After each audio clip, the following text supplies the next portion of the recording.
you today, and come to you with updates on the Ambazonian restoration struggle. It's a privilege to be with you as usual. I want to welcome all of you who are tuning in from ground zero. I am referring to Ambazonia. Ambazonia itself, of course, all of you in the refugee camps in Nigeria, in Gabon, in Equatorial Guinea, across the globe, because we are aware Ambazonian refugees are having spotted all over the globe. I'd like to welcome you and to reassure you, you can only get authentic, revolutionary updates, information from ABC, Ambazonia Owns Television.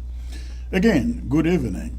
For those of you joining from the diaspora, it's a pleasure to be with you, and I want to believe if you are watching by way of Facebook, you go ahead, hit your share button, and let us quickly populate this platform. Ladies and gentlemen, please go ahead, hit your share button. We're going to be having a very exciting broadcast today, and I'd love you to go ahead quickly, hit your share button. We're going to be having the President of the Federal Republic of Ambazonia joining me as my key guest for tonight. I'm referring to the one and only President Dr. Samuel Ikome Sako. He will be joining me later in the broadcast after I do some laundry keeping right here in the house. So please, it's going to be very exciting, ladies and gentlemen. Go ahead, hit your share button. And for those of you watching from ground zero itself, I want to believe you all had a wonderful weekend. And I like to hear from ground zero to know that the ghost town was observed everywhere in Ambazonia today. I want to especially thank all of you Ambazonia restoration fighters all over the national territory who are putting your lives on the line to save Ambazonia, to restore our own homeland. We can never thank you enough because you offer the biggest sacrifice for the freedom of Ambazonia. Please, again, for those of you joining by way of Facebook, I want to see the numbers jumping. So go ahead and do that. Let them know that the anchor man, ladies and gentlemen, is alive. Not live, but alive. I am indeed alive by His grace and His grace only.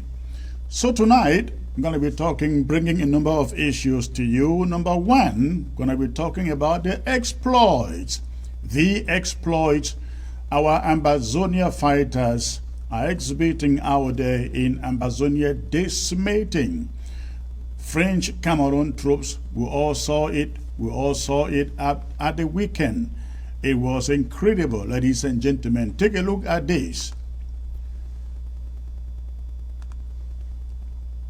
This was happening, I think this was happening in the Bafut. I think this is Bafut. Yes, I think this was in the Bafut. Something is wrong. Okay, it's coming out now. This was happening in Bafut. I think this was in Bafut. You will see here what happened there precisely. The exploit of these guys in Bafut. It is incredible. The technology that is beginning to come from ground zero. I think this is what War Draft was meant for. This is what War Draft is all about. And as I said, we are beginning to see it. All over ground zero.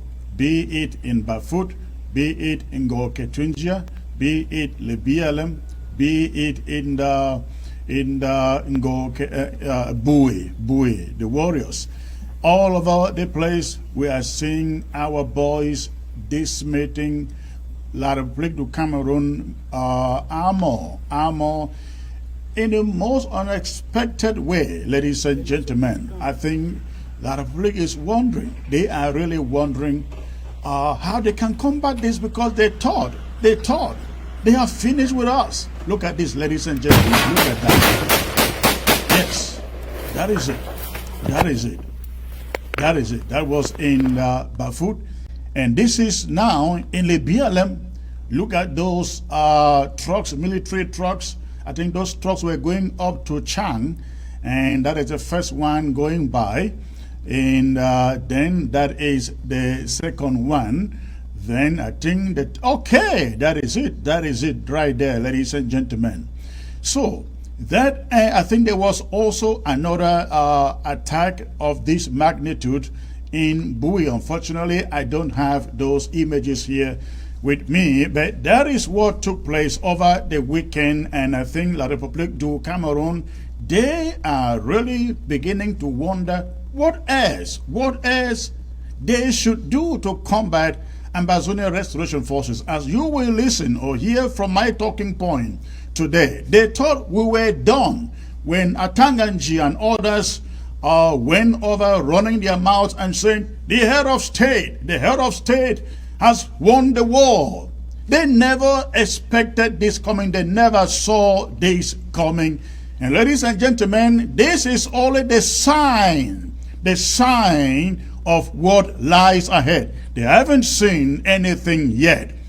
That is why it is very important that we started this year's exercise, draft exercise, in a wonderful way, in a very, very promising way. We need to put more armor, more machinery. And the good thing, ladies and gentlemen, is that our boys don't need to go to ground 1, ground 3, ground 4, ground 6 to buy anything. They are beginning to improvise for themselves. They are beginning to improvise for themselves. You know, La République du Cameroon, they raided camp after camp and time after time in the BLM, hoping that they do away with their capability to improvise, to provide, to produce these improvised explosives. They thought they dealt away with it.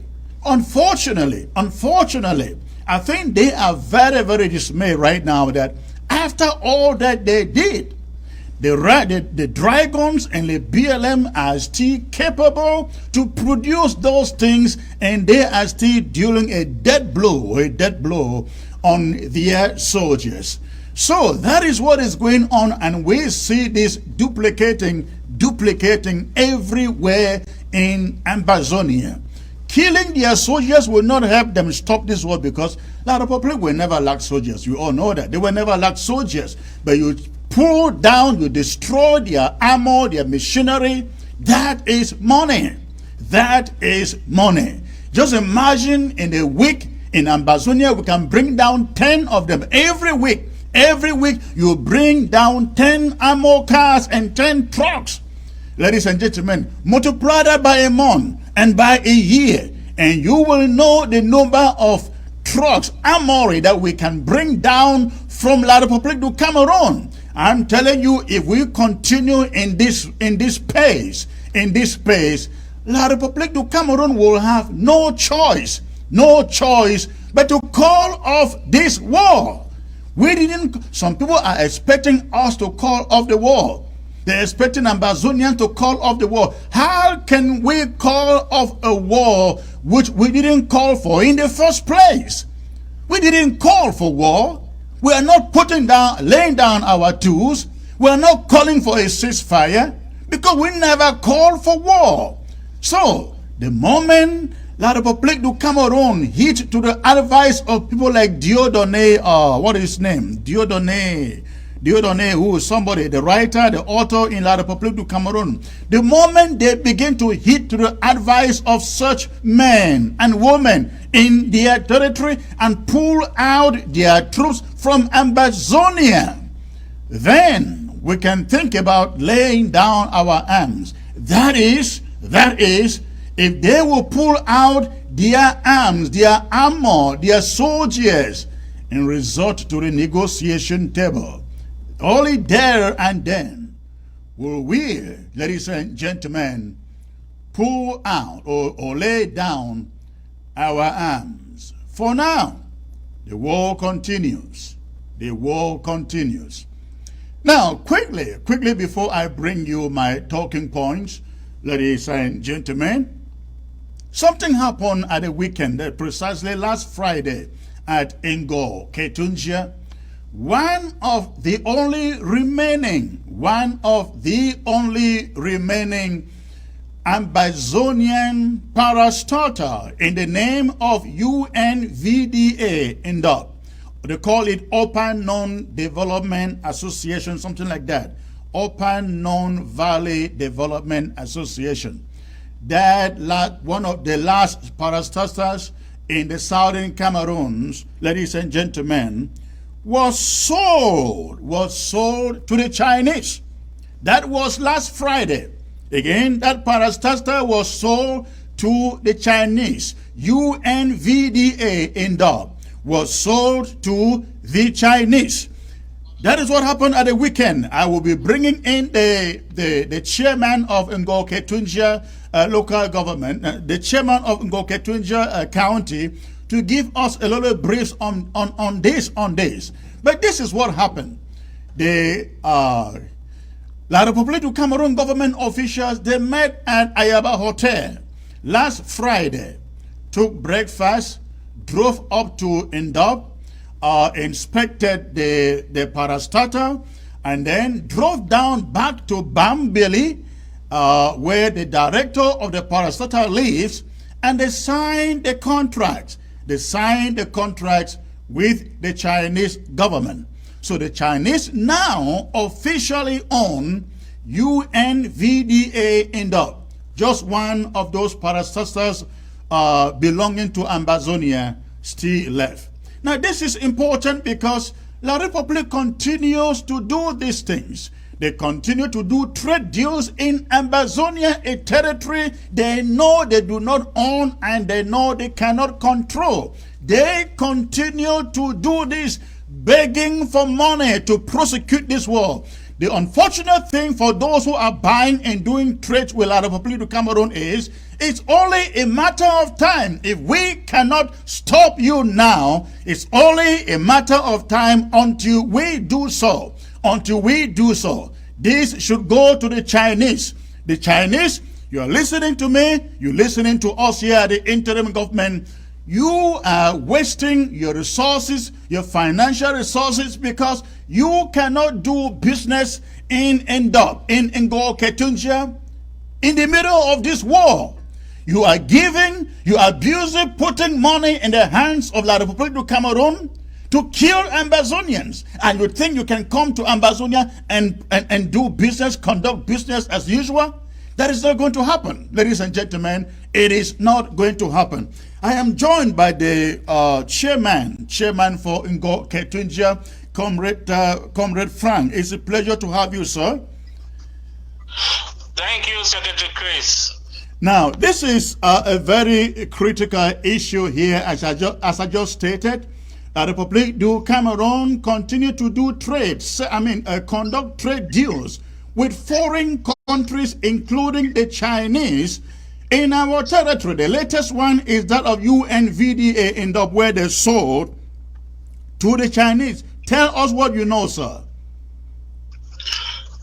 Thank you, Secretary Chris, for granting me this opportunity. Fellow Ambazonians, all ABC fans, accept revolutionary greetings from the chairman of Ngo Ketunjia County. Secretary Chris, sometime last week, the county was notified that a delegation will be leaving Yaoundé, a high-power delegation from the presidency, including the Minister of Agriculture for the colonial regime in Cameroon. They will be visiting UNVDA, which is the Upper Known Valley Development Authority, popularly known as the rice industry for the plane. They will be visiting this place to sign over papers to turn this parastatal over to the Chinese to continue the farming. Secretary Chris, before then, last month, in the month of March, the Ambazonian Restoration Forces were tipped at the middle of the night that the colonial governor of the Northwest province will be visiting the rice farm in Bamison. Before our boys could make major moves, military from La Republique had already surrounded the place. However, the activities wasn't successful because immediately the colonial governor landed, our boys opened fire, and he was bundled back into his car back to Bamenda. Now, when we got this intelligence, we were ready, and the restoration forces were all armed to their teeth. On Friday, at about 9 a.m. in the morning, a delegation left Ayaba Hotel after taking their breakfast there. In that delegation, you had high-power people from La Republique territory who think they are in control of Ambazonia, who were coming to sell the last thing we have. You equally had in that delegation a Chinese CEO who is spearheading his company to buy over the UNVDA farms in Ngokutunja. They drove to Ngokutunja. When they got to Ngokutunja, our boys were ready, and because of the amount of firework that took place, everything went so brief, and they retreated from Ngokutunja back to Mezam, where they had a little lunch, and back to Ayaba. It should be very clear, Secretary Chris, that we will not tolerate this. However, I will not mix what I will say shame to the people of Ngokutunja for watching this happen, for allowing this to happen. Those enablers that are sons and daughters of Ngokutunja working under the slave master, they had an opportunity to cancel this, but they choose to sell us. That is how cheap we are, Secretary Chris. Well, I don't think you expected anything from them, right? And neither the local population, because I think you mentioned to me earlier that these people had come, sent in the army to surround those farms before the officials came in, correct?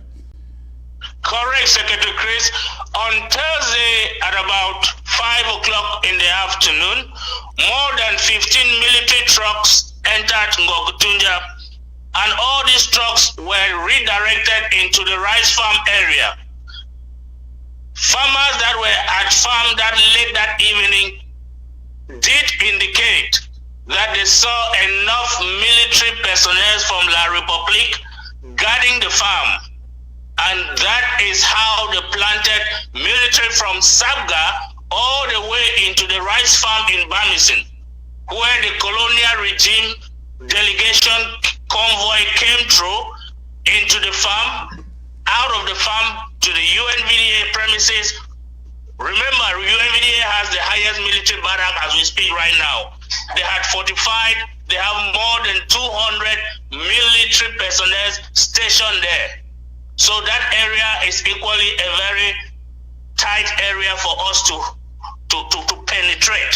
But our boys were able to intercept them in between the line and send a message. We had credible intelligence from local hospitals in and around Mezam that casualties were received and treated there, which resulted from the visit in Ngokutunja. Do we have an idea how much UNVDA was sold for?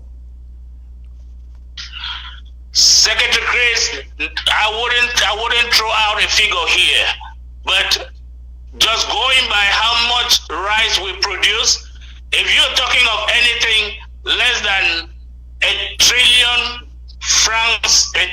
million francs CFA, I would say it's a lie. Because UNVDA covers the whole of Ngokutunja plus part of Bui in terms of rice farming.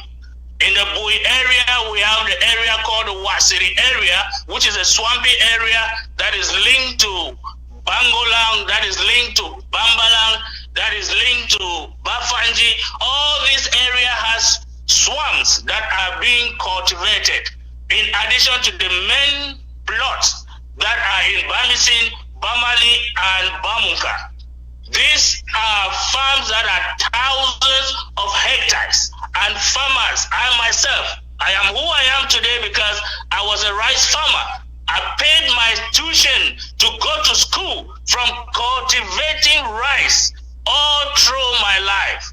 So that is an asset that we cannot even quantify how much it is, because we move from generation to generation. Our great-grandparents worked in this rice farm. They gave it to our parents, who gave it to us, who are supposed to pass this to our children. But unfortunately, Senator Chris, it has come to an end because the regime of La Republique have finally saw this. We will now be working as slaves to a Chinese corporation when we all know Ndob rice cannot even be compared with Chinese rice. No. The quality of Ndob rice is something that when you eat it, the perfume that comes out of it, you will never compare that with Chinese rice.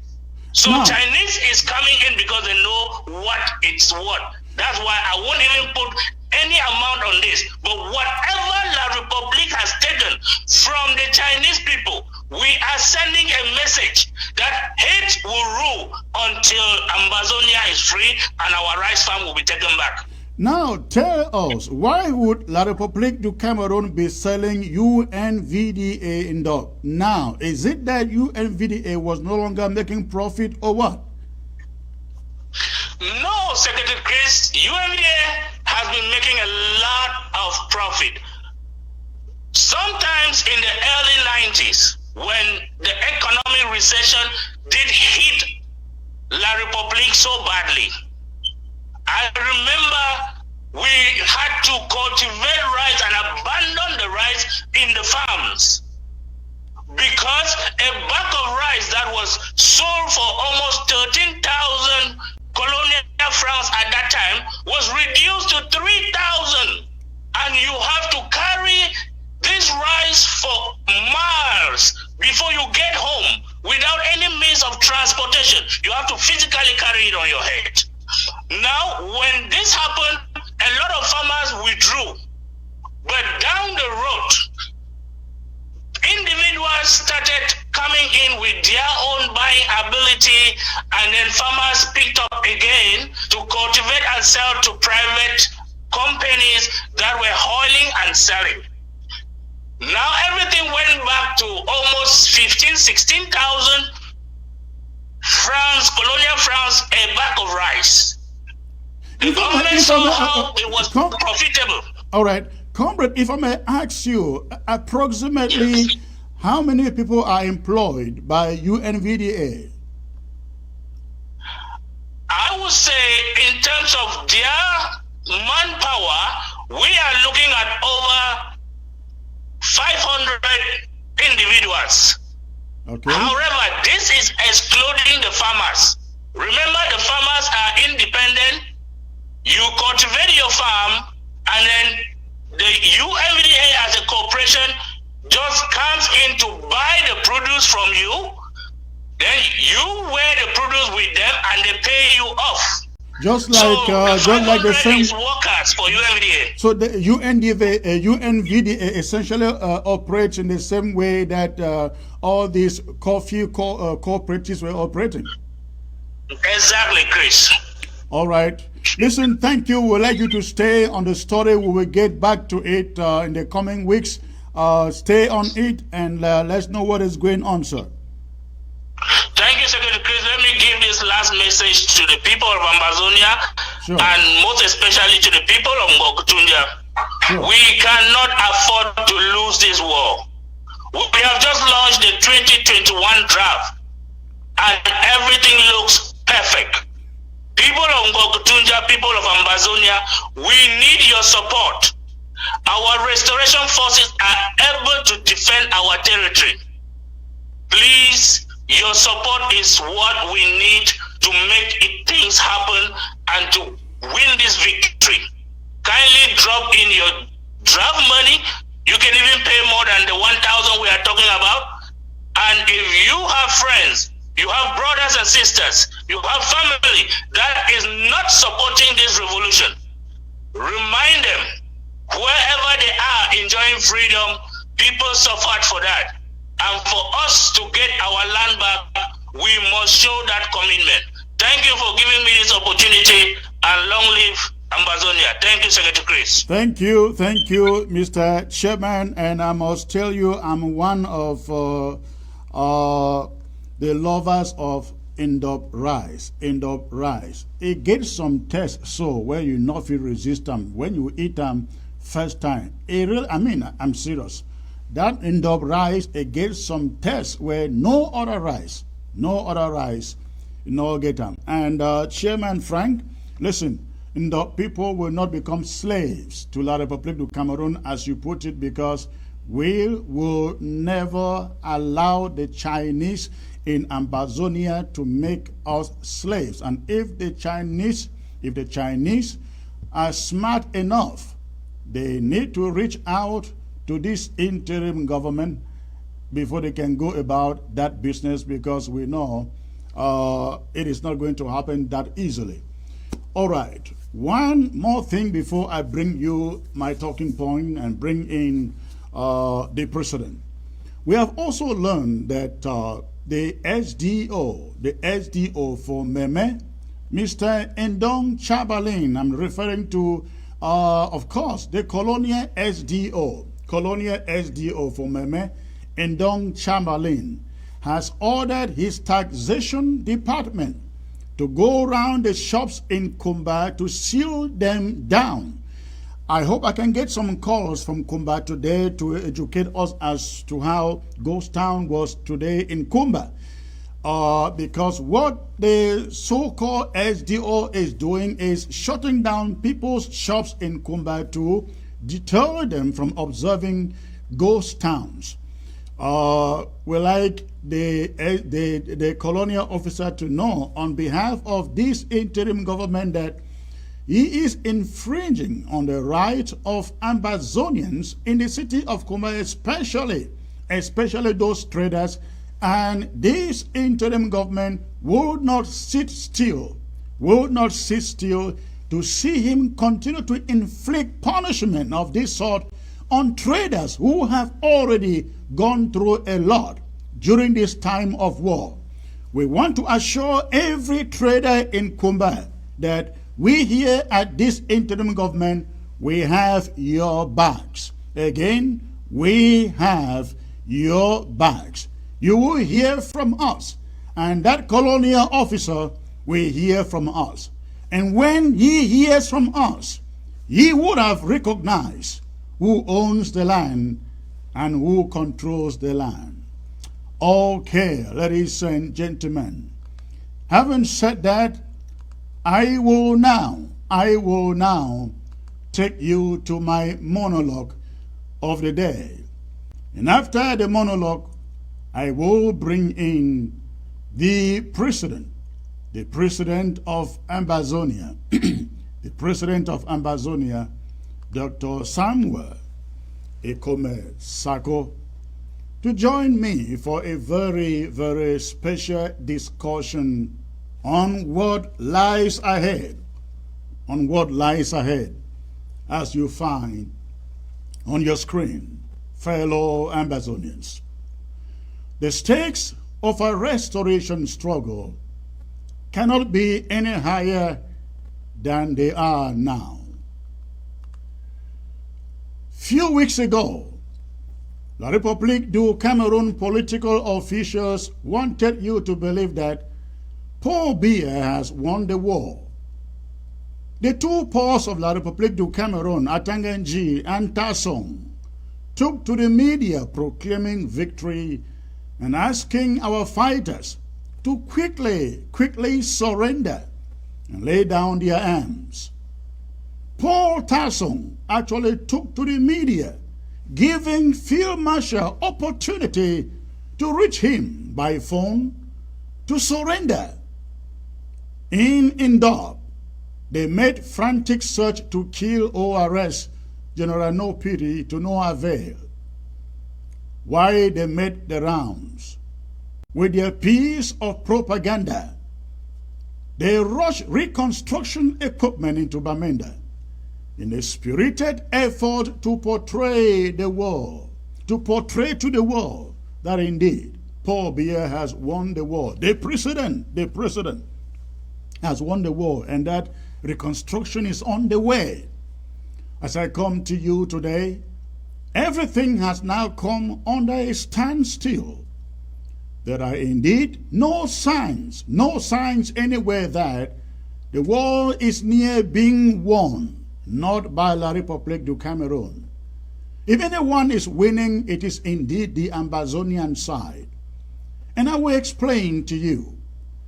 The boys they persuaded to join them in their DDRO centers are escaping in their numbers. In fact, Fayengo Francis, the director of the centers, is on the record as asking the boys in the centers to feel free to go do farming anywhere they can. They are not letting the boys go because they really want them to go have their freedom. No, not at all. The fact is that La République is running out of money to sustain such concentration camps. Secondly, at the time they thought they have killed or dispersed almost all of the Ambazonia restoration fighters, they are waking up each day to witness even greater assault to their military and armor more than ever before. The French Cameroon army is being bombarded and assaulted at terrific energy all over Ambazonia, with more sophistication and with dire consequences. They are coming under more frequent assault in Sako, in Mezam, in Manu, in Goketunja, the BLM and Bui. This time, unlike before, the Ambazonia fighters are getting more sophisticated, striking La République convoys with surgical precision, and more so, getting it live on cameras. Red Dragon fighters in the BLM, which Paul Tasson and the Cameroon military had boasted of killing and dispersing, have proven invincibility, and as never before, have proven Paul Tasson wrong by continuing to pound on the Cameroon army. In fact, the BLM has a very important development and an announcement that I shall be bringing to you before this week runs out. We saw the cases in Bafut, Bui, and the BLM at the weekend. Of course, Boyo too has been on course. Donga Mantung is also on course.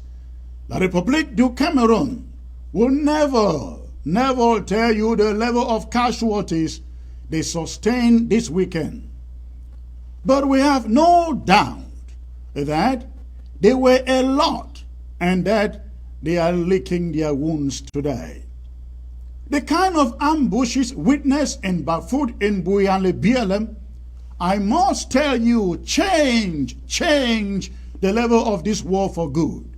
And these are always signs of what lies ahead as the Ambazonia fighters perfect their skills and technology. We salute all of our brave soldiers in these counties.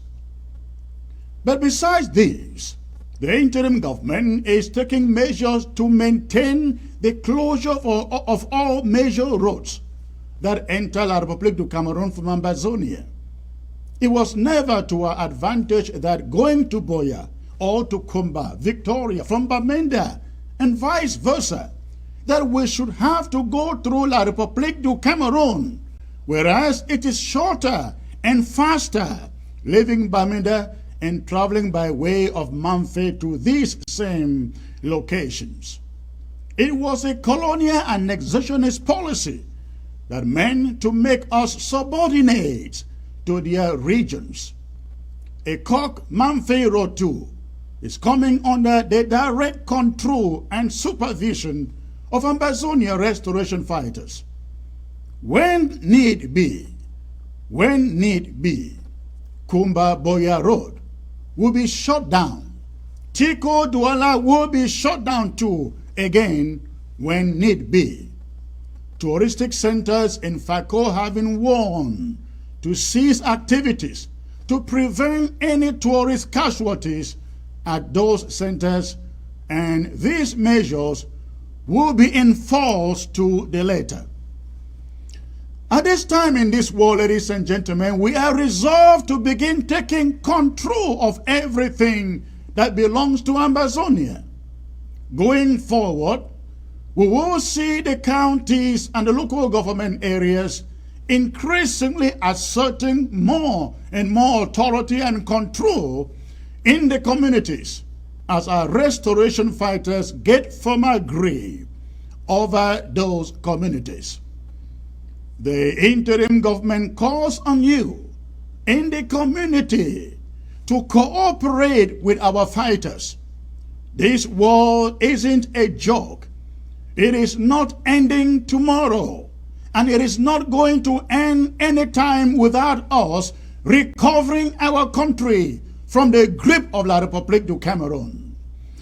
Fellow Ambazonians, we are not losing. We are not losing. The president and cabinet are spending sleepless nights on strategy because of the uncertainty of the things. Sometimes some of the strategy work, sometimes they fail. And sometimes it just comes across as if we are losing. Things, they look slow. Future looks uncertain. And even fatigue weighs in too. We all should anticipate this all the time, all the time. The reason is simple. Many people thought this war was going to last just for about 6 months, or 1 year. Others thought a maximum of 3 years will do. Many others never really anticipated the attendant consequences like the killings, the razing down of whole towns and villages, the abductions, the refugee population, and the internally displaced magnitude. The economic consequences too were never figured in. These are all the unforeseens that people embrace this war without figuring them out. They have taken a toll, again a toll, on all of us, on many of our people, and many are getting the feel of surrender. But how can we surrender in the midst of such great calamity that La République has brought to bear upon us? We cannot surrender. It is okay to feel fatigue, but it isn't okay to even suggest that we surrender. The evidence points to us prevailing over La République du Cameroon. We have absolutely no clock set against us, ladies and gentlemen. We have no timeline with which we must win the war. It is La République that has a timeline. They are the ones who have to figure out how long they can continue fighting, how long they are capable to continue paying for the war, how long they can continue to substitute other economic interests to fund the war. It is their burden. It is their burden. It is not ours. We are determined here at the interim government to see Ambazonia freed. We see that Ambazonians all over the world are determined too. This is evident from the launch of the 2021 war draft yesterday, where Ambazonians from across the diaspora came together and raised over $250,000 to continue to prosecute the war. In the weeks and months ahead, counties will take their turns for the draft to prove our opponents wrong, that we are out of the game. We are not out of the game. We are asking you to start looking for your county and LGA to make your draft. Every county member, including members of government from the LGAs to the counties to the Restoration Council and Cabinet, are expected to draft at least $1,000. If we can all ignore the fatigue and the disillusionment and put our faith that points to victory and give all, even out of nothing, the sheer size and enthusiasm of our giving can send defeat on the opponent's side. Only such collective resolve and sacrifice will land us the victory we need. That was my talking point, ladies and gentlemen. Allow me now to bring in the President of the Federal Republic of Ambazonia. I am now joined by, ladies and gentlemen, Dr. Samuel Ikome Sako, the one and only President of the Federal Republic of Ambazonia. Mr. President, it's a great privilege to have you here today, sir. You are welcome. Thank you, Secretary Chris. Thank you, fellow Ambazonians, all mothers, fathers, brothers, sisters, and our children. I want to thank you for this time together. All right, that is wonderful. It was a great outing yesterday, talking about the launch of 2021 Amber War Draft. Amber War Draft. I think we raised much more than what we had last year at the launch. What is your feeling about that, Mr. President? You know, I want to thank the Ambazonian people. I want to thank especially the diaspora that has, by this act, vowed that they will not fail ground zero. Those who expected otherwise are those who underestimate the resolve of our people to take back our country. It is clear from what happened yesterday that there is no price we will not pay to get back our country. And if the enemy is thinking and calculating that we'll soon get exhausted, then yesterday was the lesson they needed to learn. We are ready to go to the end. Again, yesterday was so promising that I want to believe that counties and LGAs that were not yet ready are beginning to rally around today to make sure that they can put their houses together. What do you expect from the counties and the LGAs? Yes, this is what happened. Yesterday, it was an interim government event. All our government officials from the LGAs, the counties, and the central government, we decided to launch the event, to open the chapter of the draft 2021. About 80% of all the contributions came from government officials. Then we have die-hard pillar supporters who will not hold back, who will not wait for tomorrow. They decided to come and give, most of them, not just committing, but paying on the spot. That's the new phenomenon in 2021. People are ready to pay their draft, not just pledge and go. That was very, very noticeable.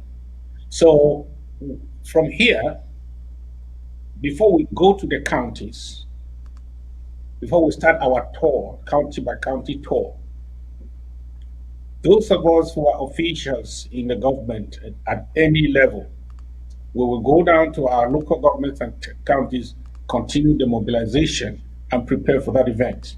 And essentially, the Intergovernmental Oversight Committee is working with the counties to make sure that they meet certain standards of readiness to probably do the greatest draft or fundraiser we have ever seen for every county.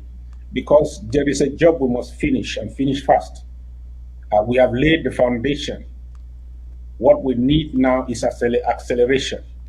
So I feel very good in my spirit. With this level of determination and what I see on the ground, I can assure you and myself that we will get to Buea sooner than later. Now, critics out there, I guess they should be very, very surprised with what came in yesterday, because, you know, when an event like this is put up, they always try to test the popularity of this interim government with measures such as the draft launch yesterday. But again, the records were beaten, and the opponents, the blacklegs, the distractors, whatever you call them, tell me what you think they are feeling now, because I know you made a statement to that effect yesterday in your presentation. What do you think they are feeling now? You know, many people know this struggle, but very few know the rhythm of this struggle. If you know the rhythm of this struggle, you will not make mistake. Let me give you the example of a car. There are many passengers and there are probably one or two drivers. It is the driver that knows the rhythm. He knows what is going on. The passengers just know they are having a ride. Sometimes they don't know what is going on. Those who underestimate what Ambazonians can do because of one thing or the other they hear on social media are people who don't know the rhythm of the struggle. They don't know, they don't feel the heartbeat of the struggle. The level of determination of Ambazonians, there is nothing under the sky that can stop our resolve. When you know that, you will know that nothing can stop us. The only thing Amazonians want to see is what they have to do to go forward. And there's nothing that will stop us on our track. There's nothing that will slow us down. Ambazonians just want to know what to do to inch forward, because we are going forward and forever. So when I understand that, and that's why I don't buy those kind of side talks, because I know that our determination to succeed supersedes any other distraction and any human being and any factor we may find. Those things are two things that are always secondary when it comes to the will and determination of the Ambazonians to succeed. And that's why I believe that whatever fixes are here that they are to be done, that will happen. You cannot make that the primary focus, because Ambazonians want to take their country back. And many people out there, they don't understand the rhythm of this struggle. So they keep on missing it when it comes to the Ambazonia the people and their determination. I know it. There are those proud to the event of yesterday continue to suggest, oh, not enough firepower on the ground. We are not seeing it from the previous draft. Do you see that being the case? Because I mean, going by what we saw this weekend in Bui, in Bafut, in the BLM, again, I call it what lies ahead, the sign of what is to come. Should we, Ambazonians, see this, begin to see this on a very regular basis now? Yes. Last time when I was on this television, I told Ambazonians that. Mr. President, your volume kind of went low. I don't know what happened. This is the best I can get. Are you hearing me now? I can hear you, but it is kind of dim. I don't know what happened. That should be at your end. All right, just go Because, on. Just go on. I think the audience can hear you. you know, I told us when I came here to this platform before that this revolution is also, or this liberation war, it's also an evolution. One thing people don't notice, it's evolution. I told us about the transition, that where we are now, we are in the middle of a transition. And in the middle of a transition, if you don't look well, you think that nothing is happening. Because in every transition, there is a moment where the old will stop and the new will start. So if you watch that short moment, you will think nothing is happening, because we have to transition this thing to the next level. We have to transition it from what I call the level one to level two. And within that gap there, you can think, oh, everybody has gone to sleep. No, I want to tell you that even where you think there is sleep, there is serious transition going on. And what we are seeing today is just a sign of successful transition. And the next thing I can assure Ambazonia is acceleration. When you are fully transitioned, then you accelerate. You cannot transition and accelerate at the same time. When a car is moving, they want to change gears. By the time they are changing gear, it's like the car is about to stop. And you might think that, oh, this car is stopping. But meanwhile, the car is actually accelerating. That's what is happening. What we are seeing now is a complete transition, which we need to now accelerate. In other words, proliferate, cover the whole of Ambazonia. 2021 for me is a determinant year. I believe that whatever you have seen today, and that's what I said last time, whatever you have seen today that you like, multiply it by several times, and then proliferate that across Ambazonia. That's our determination. Wow. That's great. Go on, please. Yeah. So that is what we will make sure that there is complete. We complete the process of transition from level one to level two, all across Ambazonia, then accelerate. That means multiply this process in many folds all across Ambazonia. That is what is happening. No cell is sleeping, because we have engaged to move from one level to the next level.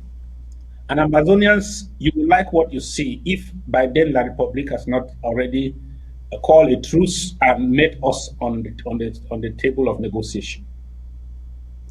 All right. I cannot get you here good enough, but I see the audience saying they can hear you clearly. Maybe it is at my own end, but that is okay. We can move on with that.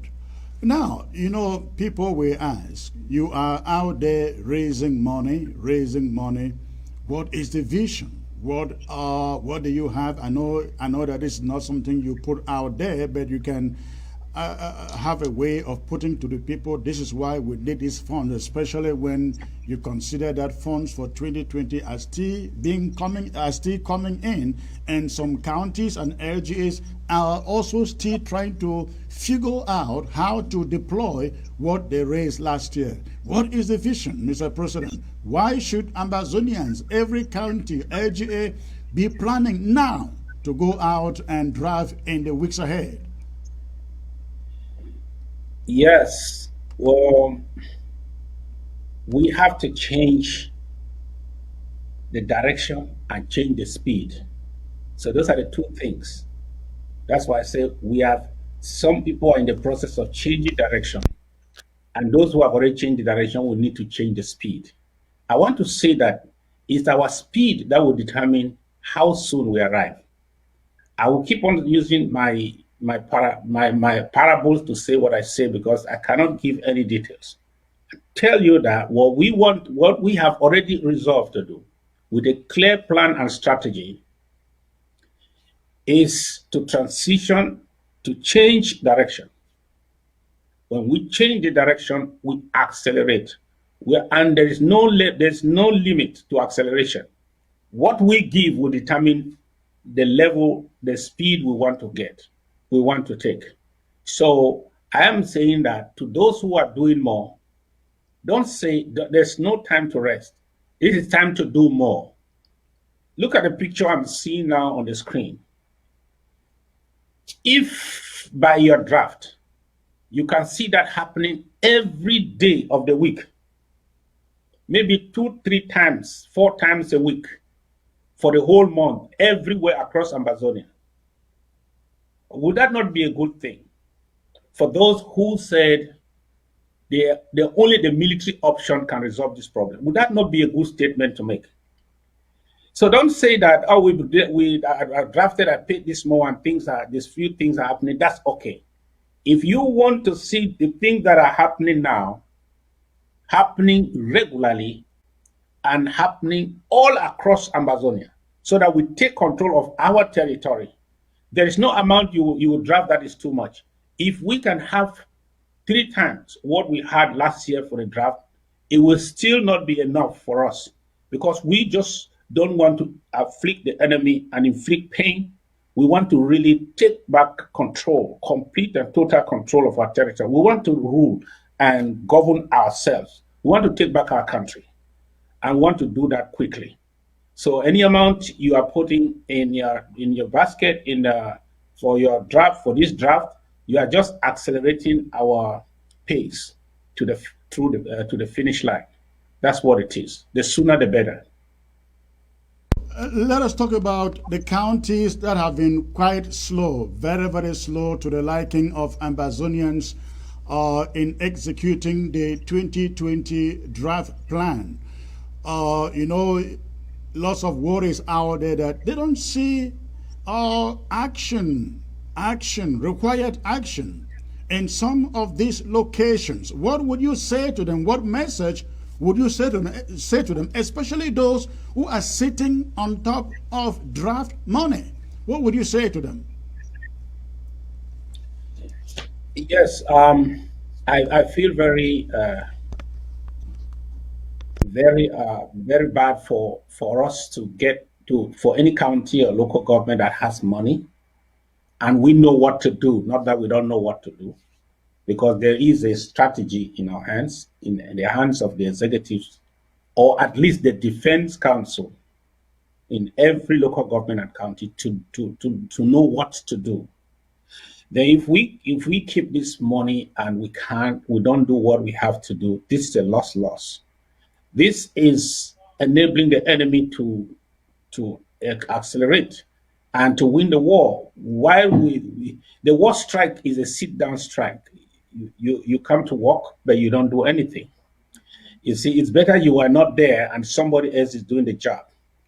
And that's why yesterday I tried to advise. I said, if you are too careful, you will make mistakes for being too careful, because you will miss opportunities. This job of leadership sometimes it also involves risk taking, because anytime you sign your signature on something, you are depending on the success of that thing. Sometimes you don't know how it will fare, how successful that thing will go. But that's why you are there. For me, I don't care, because my intentions are right. And I try to make sure that I judge the issue, I weigh the pros and the cons, and I make a decision. You must make a decision. Not making a decision is not leadership. You must make a decision and use that money to deliver the people, to defend the people, to advance the cause. You can't keep the money there because you are skeptical. For how long? The enemy, when you are at war, it's a 50-50. Sometimes you plan and do your best, but there are other factors, because the enemy is not also sleeping or crossing his hands. They are investing in to get intelligence about what we do and where we are and what is happening, to counter the things we do. That is to be expected. But leadership should do what they have to do. There are cases of gross incompetence where some people have been replaced And I'm encouraging the counties and the local government to replace such people who have replaced such people, to give the new people a chance so that they work, especially having managed the draft for this for this 1 year. And then for those others who are on the course of transitioning, I encourage you to do so and not relent. Don't feel bad that you have not attained the level of your neighbor, because some counties and local governments were affected by many factors after the draft. Some fell into leadership problems that took months to resolve, and those leadership problems are still there. Some of their trusted treasurers put it away with some of their money, and they had to find a way to resolve that and start afresh. So these are things that happened, but that did not happen everywhere. So you are now on track. You have the right people, the ones you have chosen to do this job. Stand behind them, cut yourself a slack, make sure that 2021 is the year that will stabilize everything and accelerate your county to the level of the best counties in this resistance. So I encourage you to do your best. Okay, awesome there. I like you to sit still and take a look at this footage that I bring to you, and I like to know, after the footage, what is going on in your mind when you watch footages like this coming from ground zero. I'm talking about the pummeling, the killing of Ambazonians by French Cameroon forces. Take a look, please.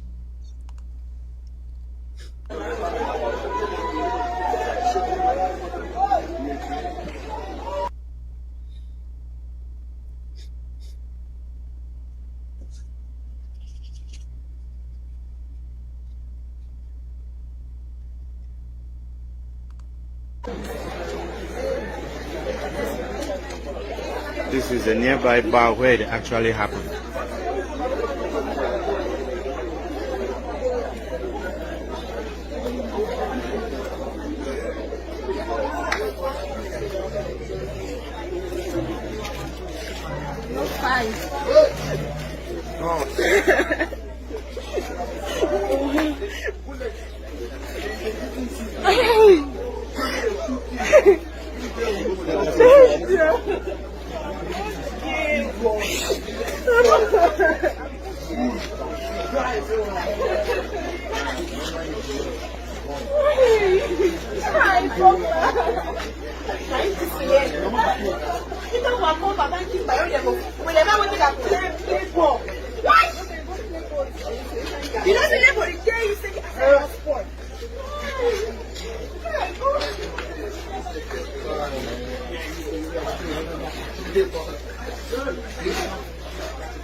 All right, Mr. President, often you don't come out to speak and comment on the incidences like this one. And of course, as the leader, as the president, Ambazonians are out there. They wonder, how do you cope with events, incidences where you find Ambazonians killed almost on a daily basis or weekly basis by the Republic of Cameroon forces in this reckless manner? I mean, you think of Ngarebo, you think of Bale, you think of Pening, you think of Mautu, you think of Kwakwa, I mean, so many of these incidences. This was in Bamenda last week, where they went to a little village in Mancon and killed killed at the last count will learn of 7 people. What is going on in your mind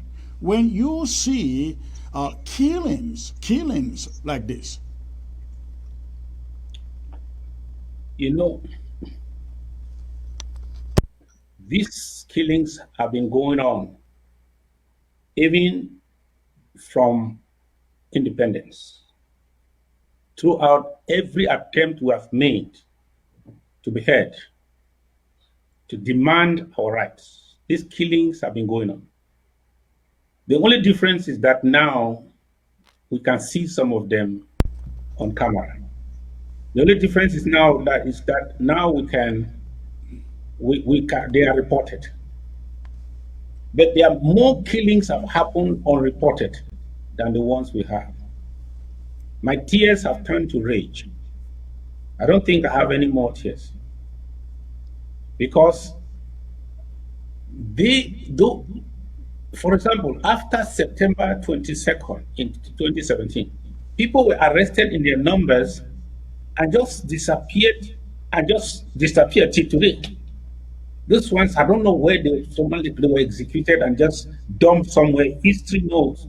One day archaeologists will help us to know where they are. So a lot has happened without the cameras, outside cameras. Now, these ones are just the tip of the iceberg because we are able to see some records. Some courageous guy came here with his phone that was able to register these few images that we have and we parade that this is. They have killed numerous, uncountable. There are people have been picked from prison and gone summarily executed, from jail summarily executed, rounded up in families, summarily executed in bushes. This is the La Republique that some people are saying that we can still have some kind of understanding and belong to the same country. These people, do they have heart? Are they humans? Yeah, I'm not talking about the ones who are doing this. I mean, those who say that the perpetrators of this act, the killers of our thousands, we can still find a way to just make arrangement and we'll still belong to the same country. Are you human or you are also a monster? Because this is impossible. When I see these things every day, I just shake my head and I renew my resolve and I tell myself I was not wrong from the beginning and I am not wrong now and I will not be wrong tomorrow. Ambazonia is gone. We will never be one country again under any kind of arrangement with criminals, with bloodsuckers, with a regime that has no respect for human life, with people that even have no respect for human life, and they support those who are doing things like this. Huh? These are their brothers doing things like this. They support them, and they say somehow we will still have one country. Let the international community hear this. That is not going to happen because it will not bring healing. It will just change the face of the war. Maybe it shall become a civil war of one against the other. Because these are the people whose nephews and brothers we are going to live with are the ones killing us in their thousands. Then you tell us that, no, let's just live together. That's not going to happen. These kind of things, they just dry off the tears from my eyes and tell myself that I am correct. Dead or alive, I am correct. We can never live with these people. Never. Let's talk about something else.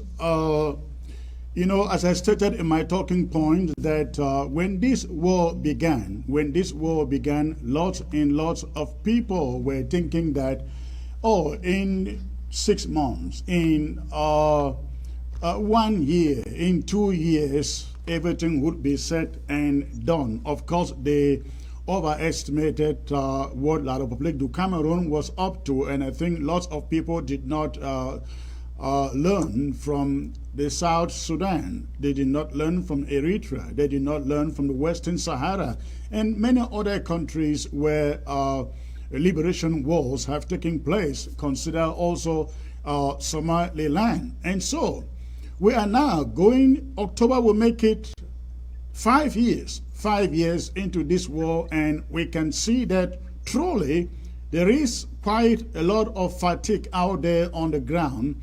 Even so, Ambazonians still believe in a free and independent country of theirs.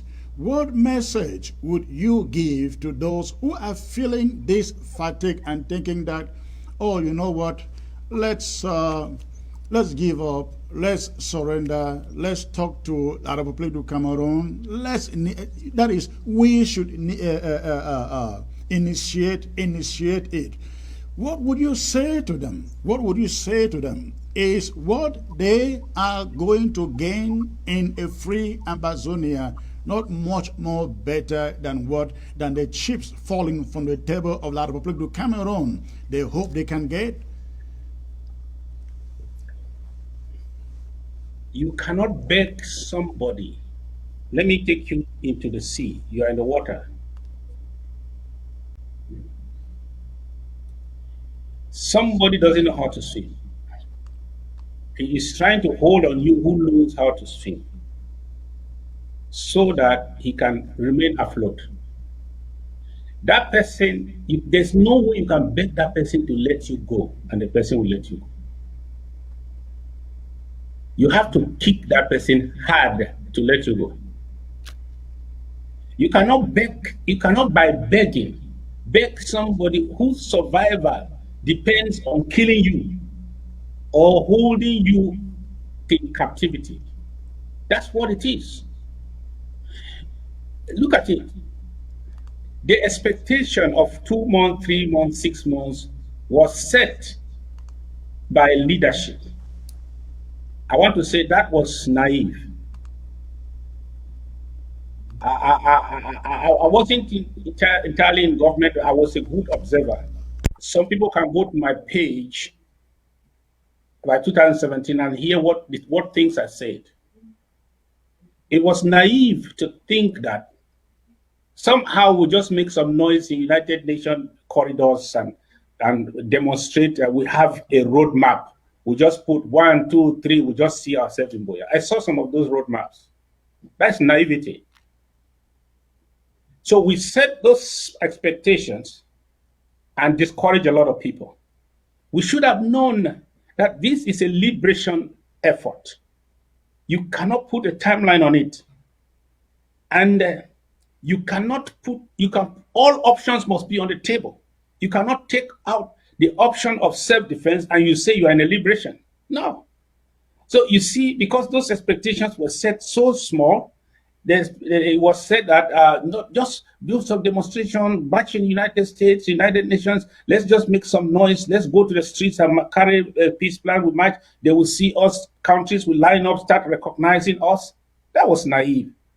But I came here and told you for my first speech to the people of Ambazonia that this is the era of self-defense. Because I knew that without putting self-defense in the fore, we are not a liberation movement. And we will not succeed against an enemy whose survival depends on our strangulation, whose survival depends on our occupation.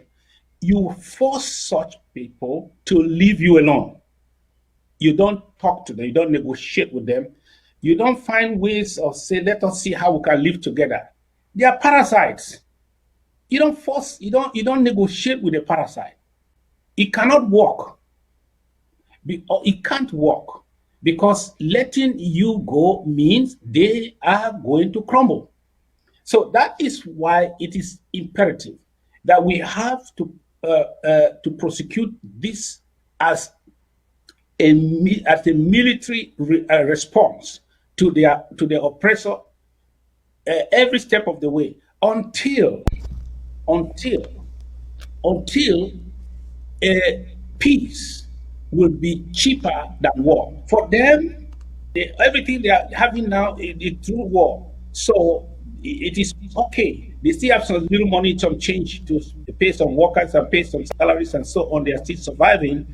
After all, none of these things that we have that they are using are theirs.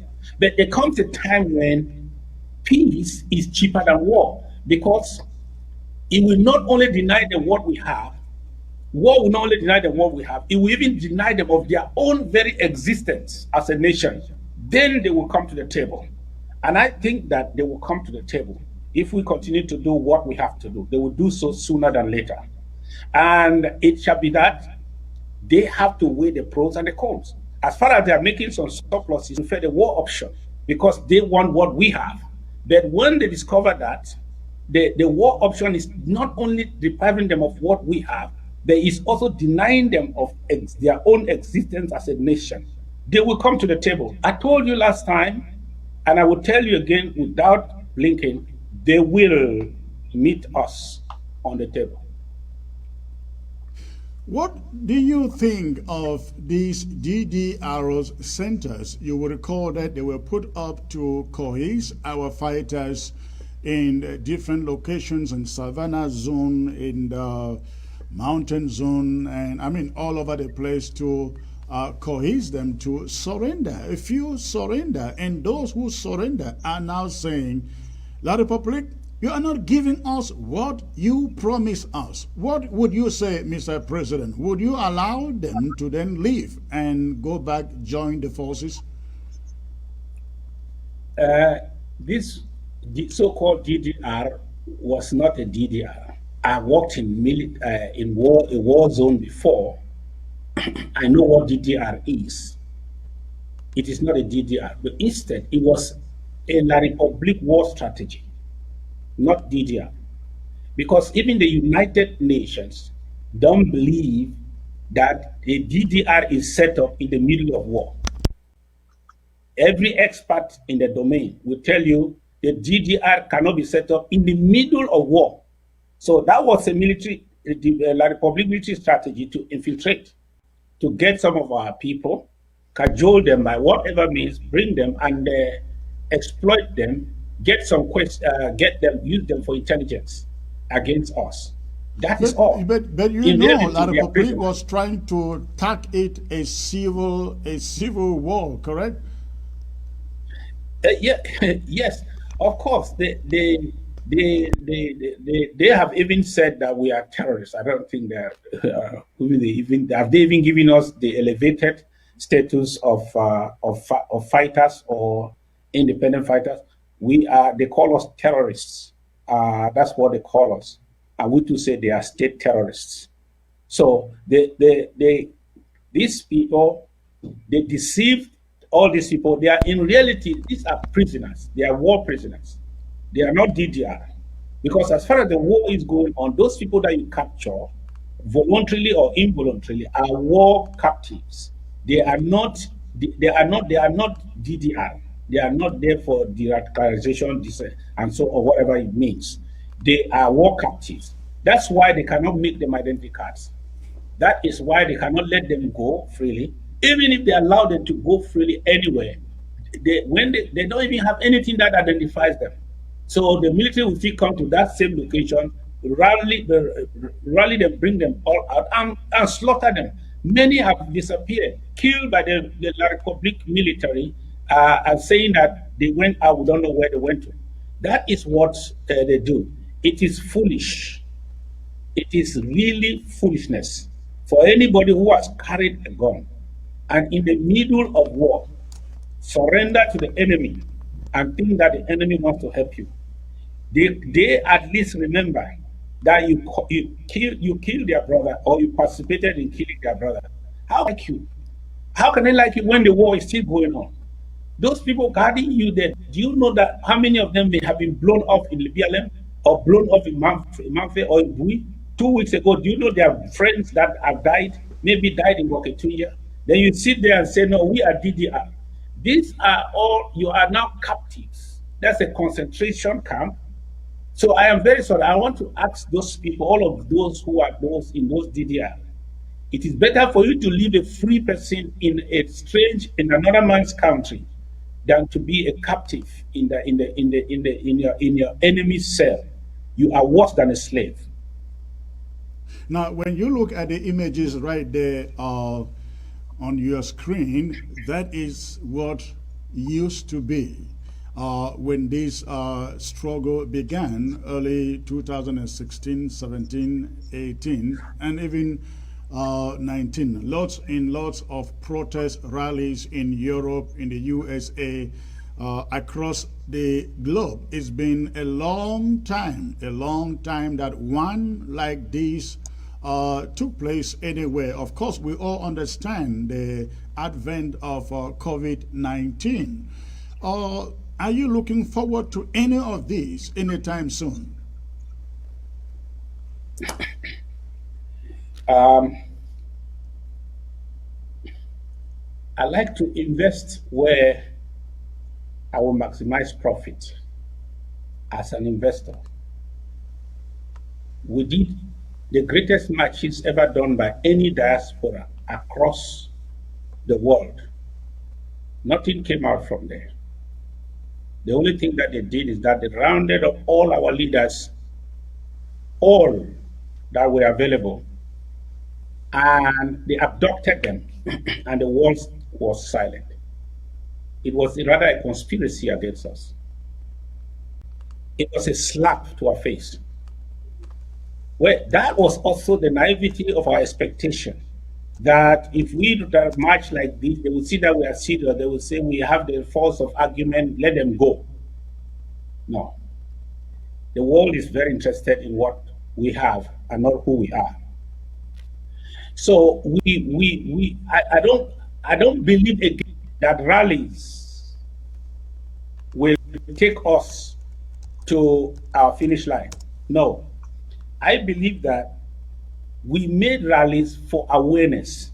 Where there is democracy, rallies amount to sufficient pressure to bring change. But where democracy is thwarted and trampled upon, where democratic principles no longer apply, marching around is a waste of your time. The highest thing we can do when we march today in our various countries is to rather reach out to the lawmakers in those countries. If we think they have any leverage over the Republic, we can reach out to the lawmakers so that they can buy our case and also make our case probably in certain instances or in their parliaments, or for example. So I believe that the level of awareness, we have passed that level. We marched at the United Nations. Nobody received us. Nobody. We came there, we had the highest crowd in 2017, the highest crowd ever gathered in United Nations premises in order to demonstrate for a case. Nobody received us. Nobody came out. But today, without marching, I have been received in the United Nations. So I am saying that I don't want us to waste our time making noise and making a nuisance of ourselves in certain places for people who don't even care to listen to us. The stage of awareness, let the world be aware. Let the world be aware of what is going on. And we have passed that stage. Now we have to appeal to their consciences. And we don't need crowds to appeal to their consciences. We need to talk to them on retail basis, reach out to them and show them these kind of images, show them what is happening, talk to them one-on-one. So this is issue. We should go retail now. The stage of trying to demonstrate that the world will know our problem in Ambazonia, we have passed that stage. If we touch the people and we target them and talk to kind of people who can make transition from knowing the problem to doing something about it, the better. Because these demonstrations are not taking place in Ambazonia or before the president of the whole world. They are only in friendly countries. The most important thing to do is to touch those people who are already aware through our years of activism that, please, what can you do? This is the level we must go now. Then the rest of it, let's defend ourselves until the unwilling shall become willing. Let's defend ourselves. Until the enemy can resist no more and can occupy no more, let's resist. Let's continue to fight. That is where our salvation lies. Okay, awesome. I would love to follow up on that, but we don't have a lot of time there. But you listen to me speak to Comrade Frank of Ngo Ketunja about the selling of one of the last vestiges of Ambazonia to the Chinese. I'm talking about the UNVDA in Dub. This is only one of those investments in Ambazonia that La Republique has sold to foreigners in the course of this war. We all recall the oil deals with the British, and now UNVDA in Dub is going to the Chinese. What can you say? What can you say when you see these things going on and on and on? Are these people not essentially putting money in the hands of French Cameroon with which to prosecute this war, kill Ambazonians and force them, get their land, get everything? La République du Cameroon are doing 419 to whoever is, they tell that they have estate or real estate or whatever to sell in Ambazonia or company to sell in Ambazonia. That is 419 that they have gotten into them now, because they know that they will take this money and it is left to you people to go and do the business there and succeed if you do business with them. So they are actually duping these investors, collecting money just to prosecute the war, because they have told them lies that everything has come back to normal. You already know that whatever money they have received for that to rise something, it will not work, because it cannot work, because our people who shall resist it, who wants to do business in that kind of atmosphere, except somebody who has been deceived that it is okay, that everything is okay, everything has returned to normal, just pay us our money, we have business to sell, and they want to buy. They will lose. They will lose. And I want to use this opportunity to tell anyone in the international community, it's one thing to sign a contract with La République, the thief, and he will promise you everything. There's another thing for you to come effectively in Ambazonia and do the business that will help you to recover your money. You will be a fool to do that kind of business. And I know that why they buy now is because during these war times, those vultures, those capitalist vultures, they come to this kind of embattled regimes and they get very cheap deals. Something that's supposed to cost to 10 billion, they will ask for 500 million only, or 1 billion, knowing that you are taking a risk with them. You might lose the money. Say, but just give me 1 billion. If you succeed, you succeed. If you don't succeed, don't hold me. I just sold it very cheap for you because you know we are at war. But it is foolish, because no one company, from CDC to PAMO to SBM or whatever they call them, to UNVDA, whoever is trying to buy it on duty, whoever is trying to invest, you are a fool. You don't even know the tenets of foreign investment. You don't even know the conditions under which you can invest. So it is a loss they have chosen to bear, and we will help them this time around if they try to actualize that contract with the occupier in Ambazonia. They will understand who owns the land. We hope that they get the message, and the Chinese in particular get the message. Let us get into one other subject, which probably will be the last one. And I'm going to open the phone lines, a few phone lines, especially those of you on ground zero who want to talk to the president. I will open the phone lines and give you the opportunity to call and ask a few questions to the president.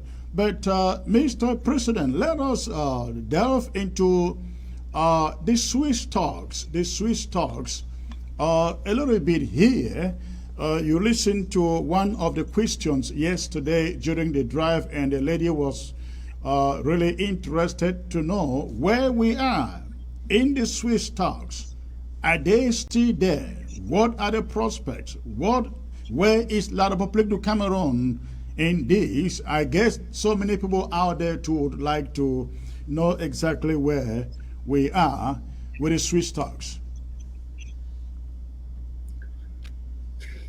The only thing I can tell us is that, as I said in my speech, the Swiss process is alive. despite all the efforts by internal spoilers and enablers to kill it has not died. It's alive. That is one thing I can tell you. I want to also tell you that all those who endorsed the sweet stock from the beginning have maintained their endorsement. They have not withdrawn it by any measure. And also, the efforts have not relented to make sure that this opportunity is not lost, that we are able to meet on the negotiation table with the Switzerland and all the parties that endorse this talk, if possible, for a negotiated settlement. This is the only international process that is in place for the peaceful, non-military resolution of this conflict. Now, as per the participation of La Republic or not, that's a question that should be addressed to them. Have they renounced the process? No. To the best of my knowledge, they are still in communication with the Swiss. They have not indicated any withdrawal from the process to any of the powers. But you know that in a conflict like this, the one that considered himself the state party, I don't know why it should be like that, but that's their terminology. The one that considers himself the state party and the occupying force, he does not come willingly to the table. He comes through a lot of influence and pressure. Pressure must come either from the result of the war, or pressure must come from outside forces that have a leverage over the state party. And that's why I want to also say that enough pressure is now being put on the Biya regime to do the right thing sooner than later. They are hesitating, hoping for the military option to succeed.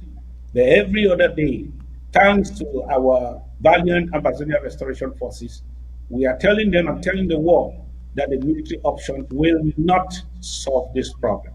So I believe that it also depends on us to do our utmost. And if we do the things this interim government has resolved to do, then they will come to the table sooner than later. Sooner than later, because of the pressure that we bring.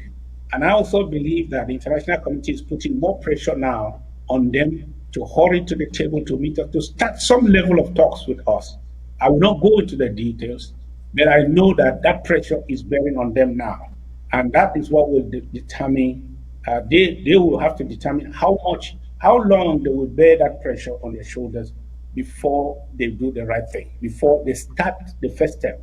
So we are hoping that we will end this thing on the table, whatever be the case in Switzerland.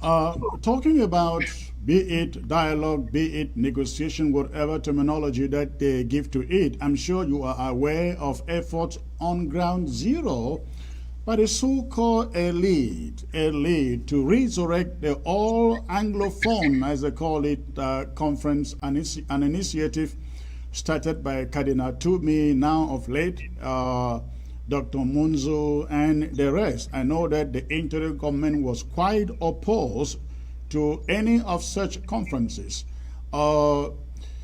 With talks about resurrecting that conference, where do you stand about that? Are you inclined to see them hold their conference, or are you with the interim government still saying that it is not necessary? You know, I don't know what to define as elite. This country has changed the definition of so many words. So I don't know how they define elite in this case, because I hear everyone that speaks on the television, everyone that attends CPDM rallies, anyone that can afford a car, anyone who is probably educated and has a first degree and is some kind of what we call middle class in the West is an elite. No. In this war, this is not a war to talk with elite. The war defines the parties in conflict. If the idea of any conference is to resolve a conflict, that conference must be attended by the two sides that are in conflict. Yes. And if one side even has to meet without the other side to decide on a position, it is who are supposed to lead that. It is the people who are involved in the conflict. It's not everybody who has academic knowledge, who is whatever, he gives himself the title of elite. We are going to sit us and we are going to decide. You're deciding on whose behalf. Who do you represent in this Ambazonia conflict? And what position? Who do you represent? And who are you representing in that thing that you are sitting there to talk about? We don't want any spurious event that is organized as a distraction, that is organized to deceive the people, that somehow those who are the Ambazonians, the fighters, those who are resisting the restorationists are meeting here to decide on the future. So that is treacherous. That misrepresents us entirely. The CPDM and the so-called elite meeting anywhere pretending that they represent Ambazonia. And those who speak for Ambazonia today, it is treasonous. We cannot allow that to happen. And if they do that, it means they want to do the bid of the enemy. One with the enemy shall be treated as an enemy. As at now, they are not our enemies. But if you try to do the bid of the enemy to compose and present a lie to the international community about the truth about the conflict, the truth about our positions, and project it out there and say this is what Ambazonia stands for, then you have made yourself one with the enemy. You are not different from the enemy. We will not allow, we will not endorse that, we will not approve that, and we will fight against it. If Ambazonia, the British Southern Cameroons have to have a conference, those that are leading the fight on the ground, those that are the voices of the ground, those that open and close, those that are in command and control must be in that forum. If not, it's an event designed to deceive and to distort our issues. And it is an event organized to help the enemy and fight against us. That is why we will fight against it. Because the way they want to go about it is not right. As I told some people from the United Nations, I said, if there's any dialogue, it means the two sides must be involved.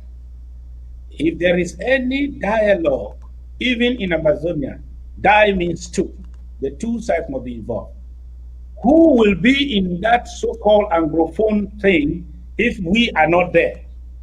And you call it dialoguing among us. Dialoguing between who and who. So we declare La Republic for doing a monologue. We also come among ourselves, we say we want to organize a monologue part 2 for another monologue part 1. That is deceptive. We will stop it in its tracks.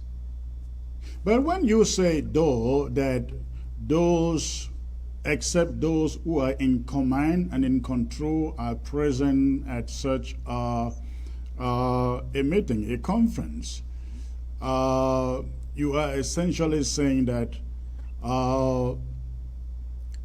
you legitimize it as a domestic crisis, as La Republic would want the rest of the international community to believe, and especially also considering the security factor of whoever goes there to represent independent, loving Ambazonians.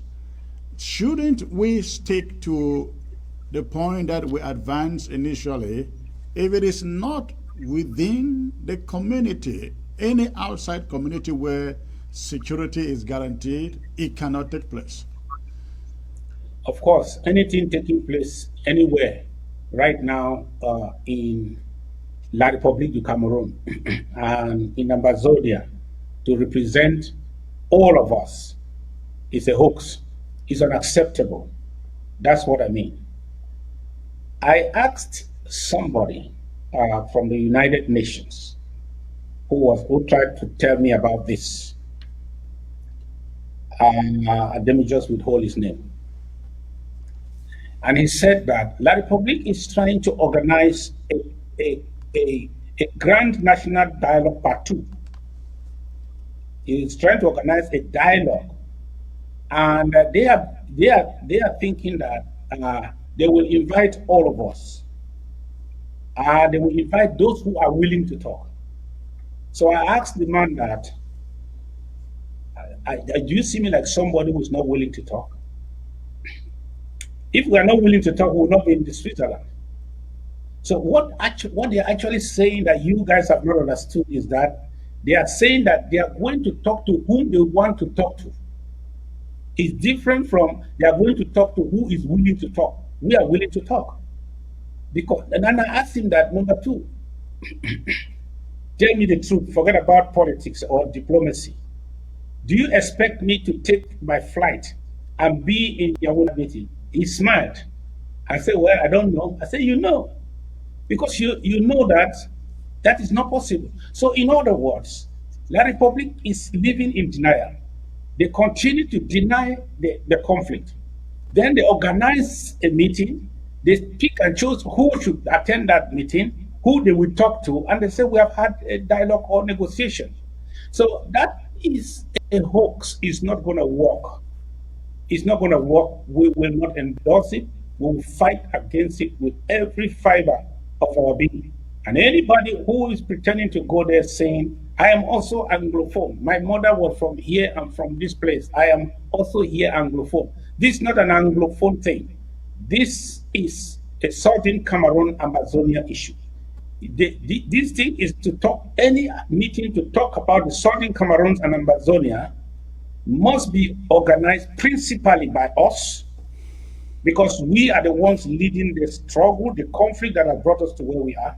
It must be principally organized by us, and we invite who we think is relevant for a solution of this conflict. Anything less than that is a hoax.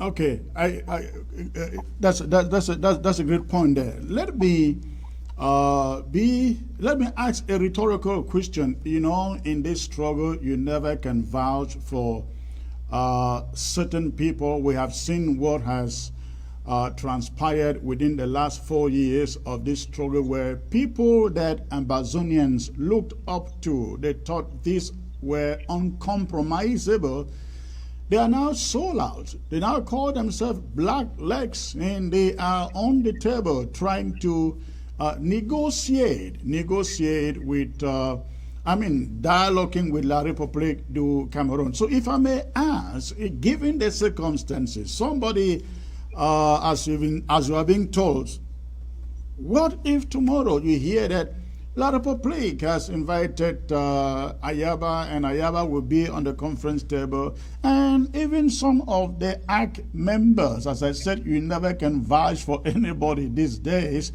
If you happen to hear that some of these guys are actually on the table with La République du Cameroon in their second all-Anglophone conference, what would be your thought on that? This is rhetorical again. I know as long as you are alive, surprises will never end. There can always be surprises. But I still doubt who even as a sellout, there is still an element, there is still a dimension you cannot go with your enemy. Because it does not mean that because you have indicated compromise, the enemy now trusts you that much that he cannot still use that as a trap to take you out. So to say that, here's the thing. It doesn't matter who we say we are here. It doesn't matter your accolades and the number of years you have given yourself as a militant in this struggle. Your words are only, and your actions are only as valuable to the extent that they will change the course of the war on ground zero.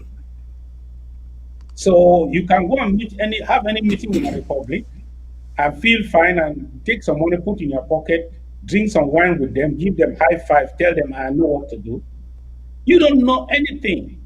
This war, this resistance, this fight is in the hands of the people. It's not in the hands of anyone who founded an NGO in the diaspora.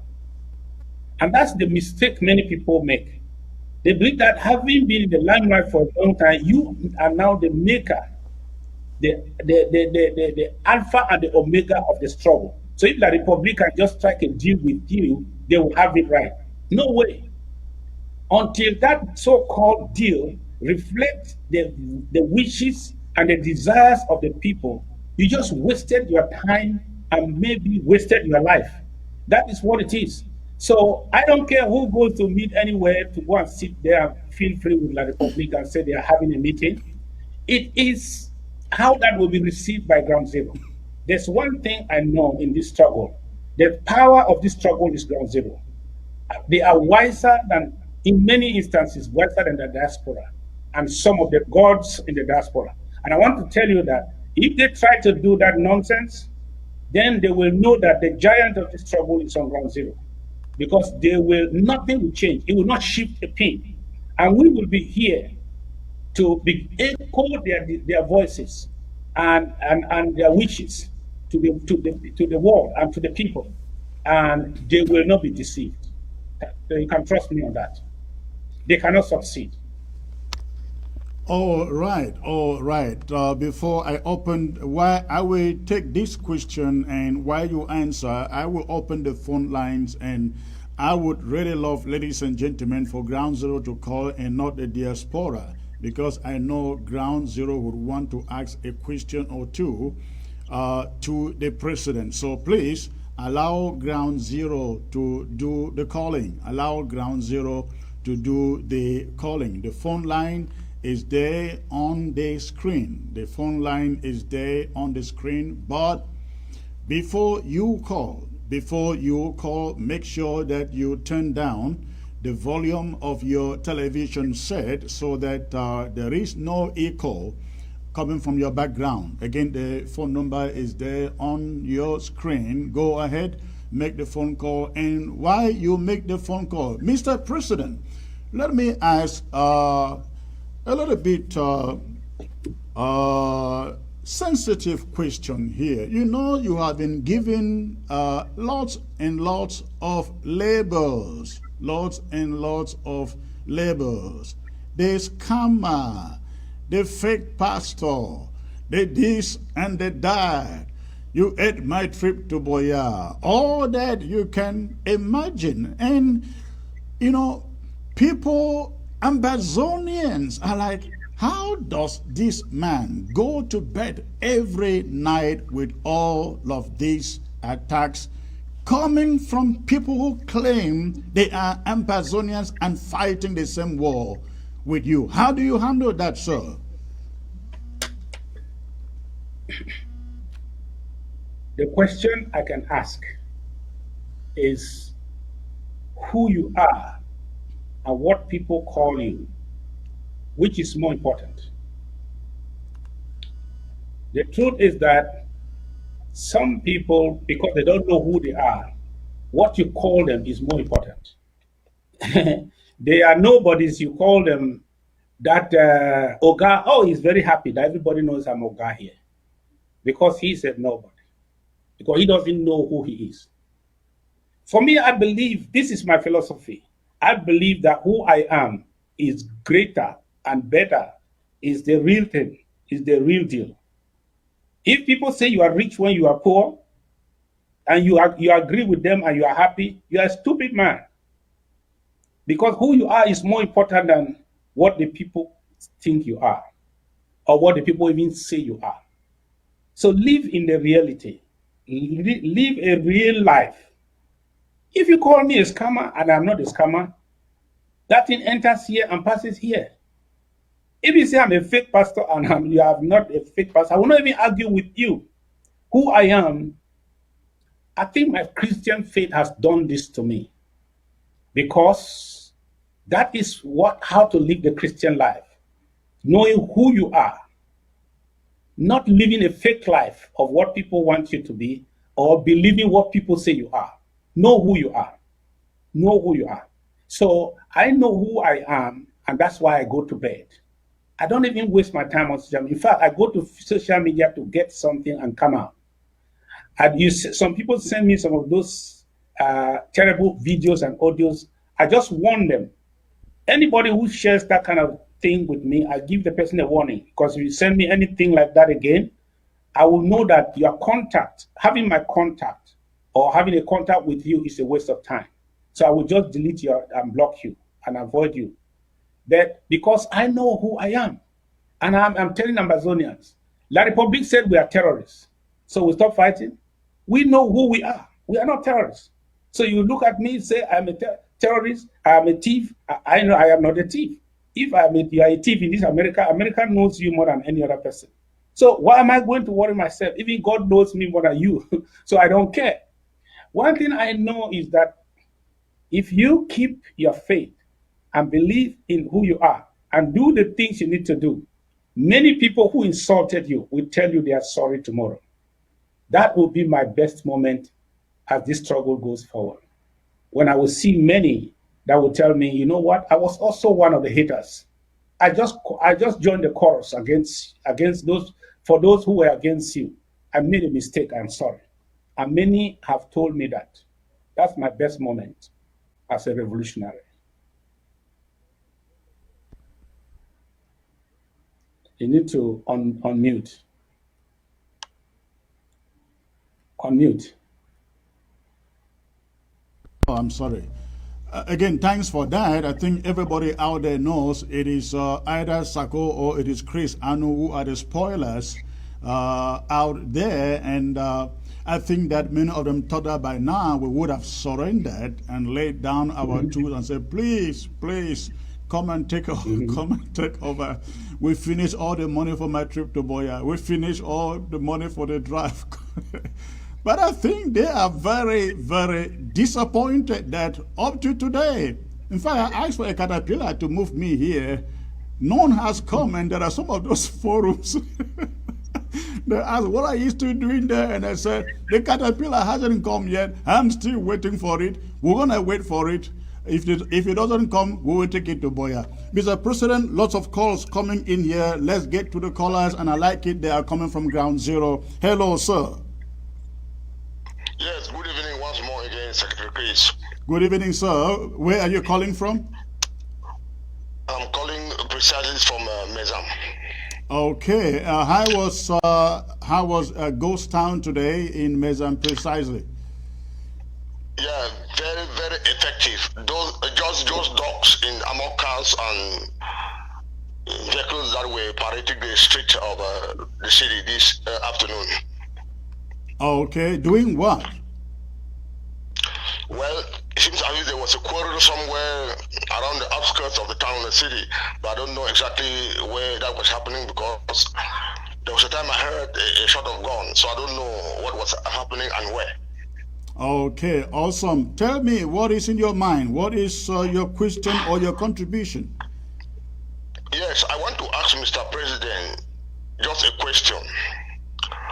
There are a series of things they promise us to do, and they don't do them effectively. What do you mean by they promise us? Who promised you? Yeah, Mr. President and the rest of the government members. Okay. Yeah, like the so-called shan that took place in Amazonian capital in Boya. There was a promise that they were going to stop it categorically. It would not take place there. This went smoothly. Secondly, they talked of Man Cameroon not going to. No, hold on there. I will allow you to finish your question. But to say that it took place smoothly, that is absolutely not true, because you will recall that that event was equally supposed to take place in Boya. It never happened. They were supposed to have some practice sessions in Boya. They never took place. You went down to Victoria. Of course, you saw that the stadium was empty in almost all of the matches. You saw the show that our restoration fighters put up there in Victoria. And so to suggest that it went smoothly, I think you are a little over making the point. But go on. Yes, you are actually right. Yeah, we thought it was something that was to be very categorical. That is just how I reason it. I'm not really saying that it really took place effectively or very well, but we thought nothing was even going to take place. They were supposed not to travel into our land for any mission as such. So that is how I reason it. Now, we are also now talking of blocking Bausa Mbamenda Road, which is something I've had in my mind a couple of years backward. That is 2 years backward. I knew that that was the good strategy for us to block that entrance into Ambazonia so that to frustrate La République du Cameroon. How is this going to be very effective as we really wish back home? Can Mr. President tell me, elaborate very much on that? All right, thank you. Thank you for the call. So you have a great night. Mr. President, over to you. Yes, I want to just give on a general note that everybody should know that even in the classroom, the pass mark is not 100%. There is no exam in this world. I don't want to say no exam, probably there are some. But I know of very few exams in this world whose pass mark is 100%. And that does not include a revolution like us, where we are taking our land back from an occupier, somebody who was effectively occupying the land for 60 years. So when we set out these objectives, we attain them sometimes in progression, in succession, sometimes progressively. I mean, it is clear that's our objective. If we don't attain 100%, we don't kill ourselves. The war is going on. We cannot sometimes endanger all our forces just because we want to make one point. Then who will make the next point?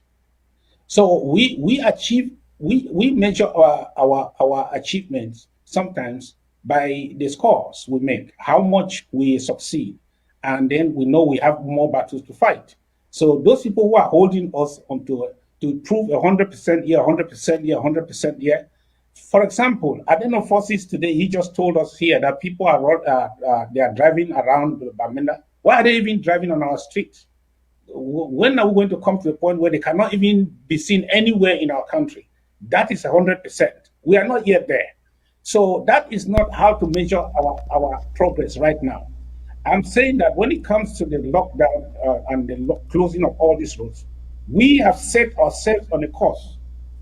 That is what we are going to work on. There will be a day that you will look back and see where we started. You will see exactly that it is exactly the way we have designed. Are we 100% all the way? No. But are we going to make continue to make progress and continue to ensure that our objectives are achieved to a very, very high degree? Yes. That's whatever we have decided is good for Ambazonia. And we know that the enemy too is fighting against us. Whatever we decide, it does not mean the enemy goes to sleep. But we are going to succeed to a great extent despite the enemy's counter strategies and resistance.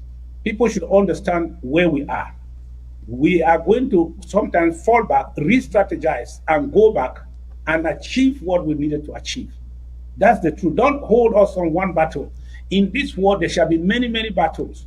Sometimes when we go to we'll take a particular strategy and go to a particular battle, sometimes we fall back. Don't call us, we are not losers. We are going to bounce back and make sure that we still achieve our objective. That is how a war is fought. It's not a straight line. It is not a straight line. We are going there. We have decided and we are not relenting. That's the most important thing you should know. We are putting resources, we are mobilizing human beings. We are doing everything it takes to build capacities to make sure that we achieve the best of our objectives. All right, all right. I hope the caller has gotten the right answer there. Let's move to the next caller here. Hello, sir. Yeah, hello. Hello. May I know where you are calling from, please? Well, I'm calling from Douala. You are calling from the colonial territory. What is your question or comment, sir? No, I have no question. I just want to say, like, I really appreciate the program and the TV station too. So you are watching on ABC in Douala, correct? On television. Yeah, exactly. Yeah, the satellite is so cool. Everything on it is so perfect. All right, thank you for those compliments. So what do you want to say to the president? No. All I say, I wish him the best. We're just behind him. Okay, all right. Well, thank you for the call, Mr. President. Thank you for hanging in there. I know that is not hope for you. I just pray that your sojourn will be shorter and that we'll finish this sooner, and you will be where you call home, where nobody will call you a Biafran. Nobody will think that you don't belong. A country where you can be free from north to south, from east to west. So let's continue to watch, continue to be encouraged, and keep your hopes alive. We will get to Boya sooner than later. All right. Okay, Mr. President, let's get to the next caller here. Hello. Hello, Secretary Chris. Hello, good evening, sir. May I know you are calling from Santa local government, correct? Yes, you are correct. Okay, you are live with the president and you are privileged to get this call come through. What is in your mind, sir?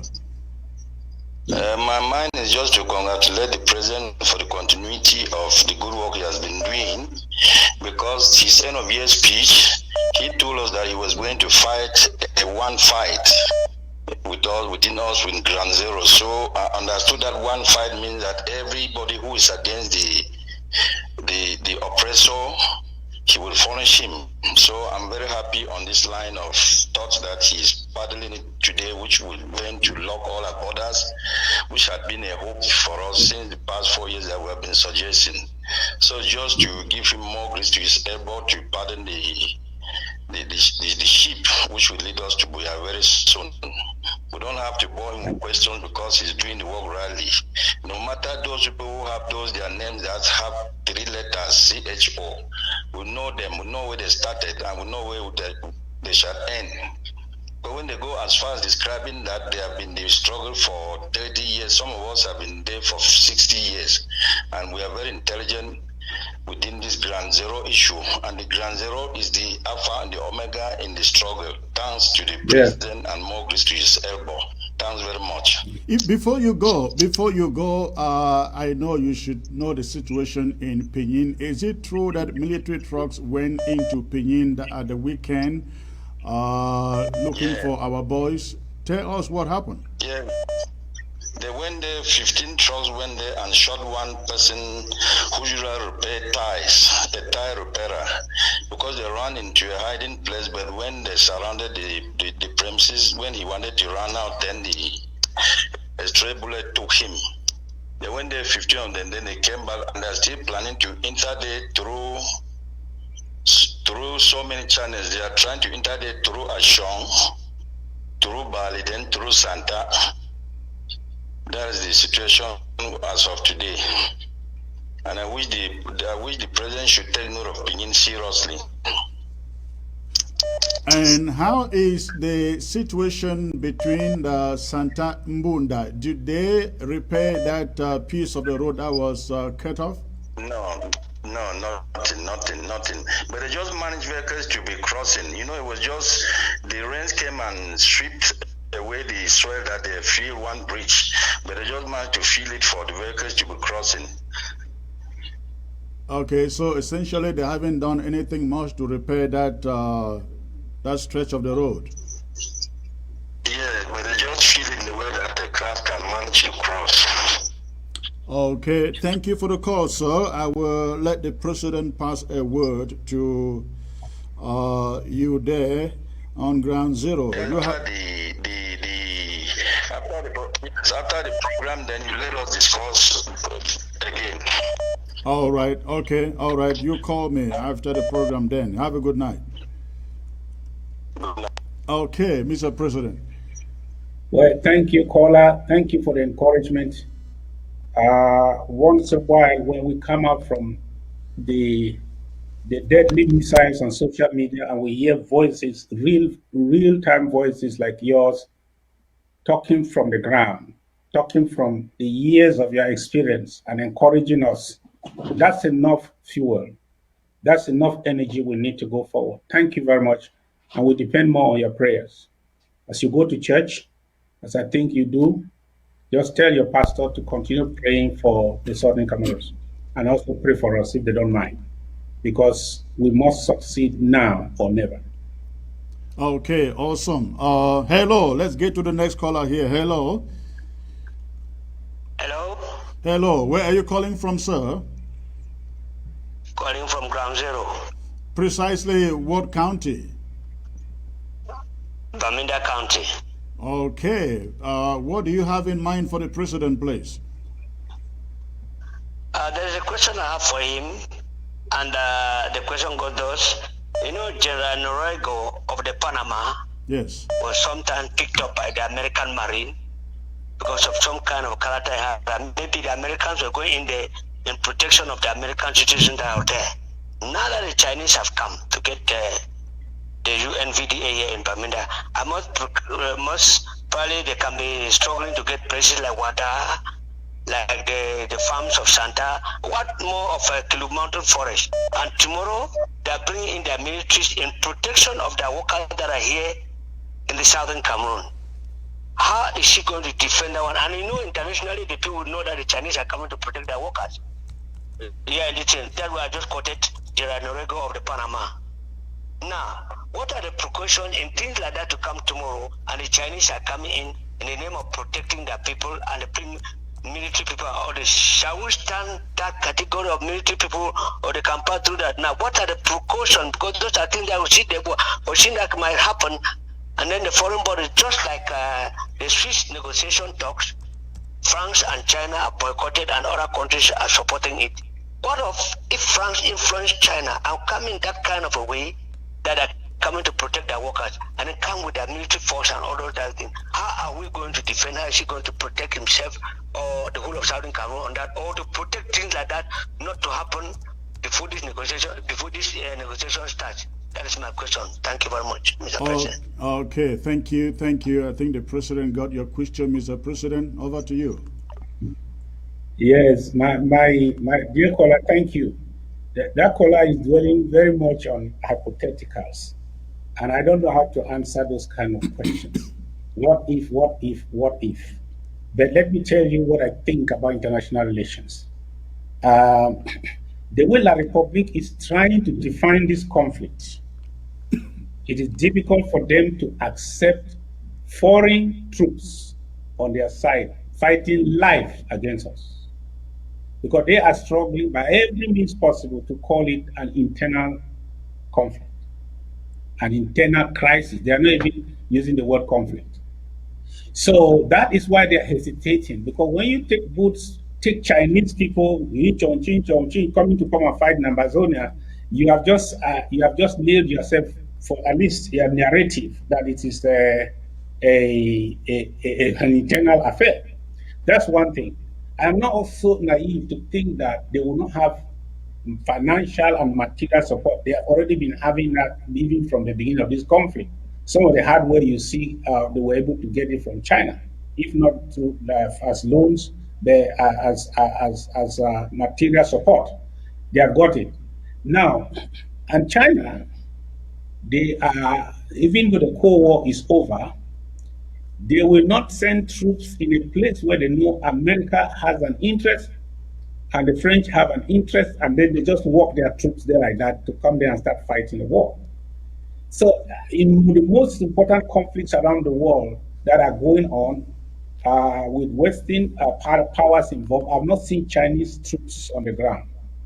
But what I'm trying to say is that La Republique is telling the world that they are able to contain this. All they are asking for is money.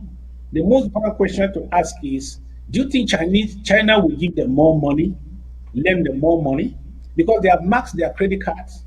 They used to use our resources as collaterals. Their economic indicators are very poor. So they have maxed their credit cards. In many places, they cannot even give them more loans again.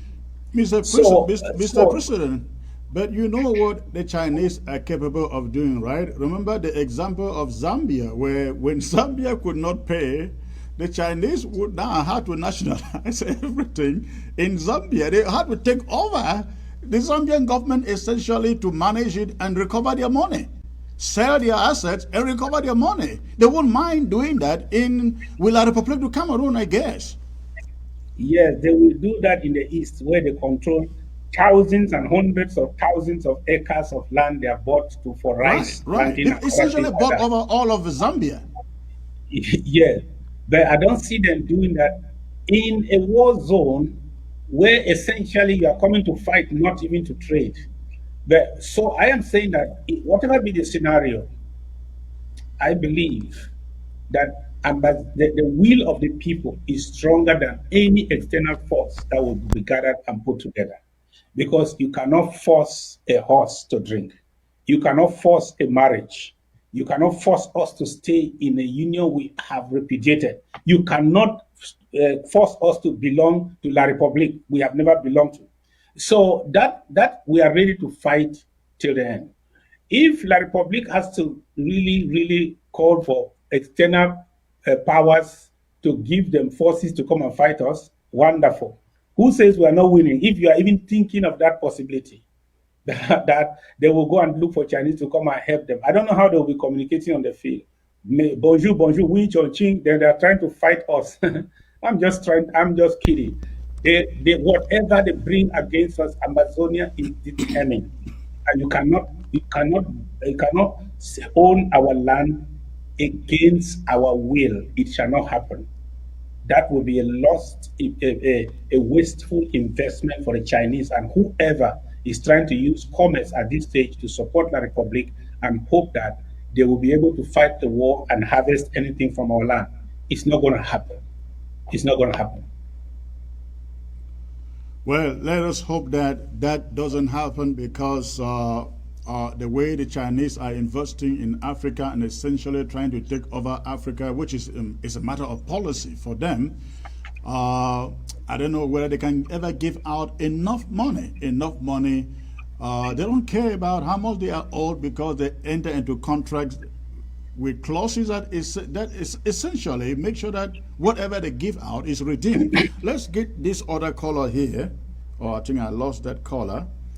Okay, ladies and gentlemen, the phone lines are open. The phone lines are open. Let's get to this caller. Hello. Hello. Hello, Secretary Chris. Hello, good evening, sir. May I know where you are calling from, please? I'm calling from Mezam, Algeria. Okay, thanks for the call. What is in your mind? Well, I want to thank you and Mr. President for actually coming out to brief us on the war draft and what is ongoing and what is the future of tomorrow. I in particular am very happy about it, and I have a worry in my mind. My worries are on the Bamlikis who are taking our lands being given to them by their brothers who are up there. What really do we have strategic in our mind, Mr. President, that we can do to put these people out? This should be a matter of seriousness, because if you come to GRA upstation and you look at the land that is reserved, which is called a government reserve area, every place has been sold, and you see story buildings coming up there, which as a speaker was talking some time ago, it shall bring a problem where we shall finally take our land. What strategy are we putting to send these people away? Because we have been too much of a Christian saying, no, they are brothers, we should not send them away, we should not do that. But these are the people who are killing us silently. If you come down to the government technical school down here in Gwen, you will see a good number of them already constructing in the government lands allocated for the technical high school. What are we thinking that we can do to send these people away? Secondly, the ammo cars are not dangerous to us like the SJs and the Jews. So I think that we should be able to look away on getting these Jews and giving a goodbye to them. Or what has we in our mind to do? Thank you. Thank you. That's a very important question there, Mr. President. You have it, please. La Republic does not own any land in Ambazonia. They don't. Every land in Ambazonia is community land, or it belongs to Ambazonia.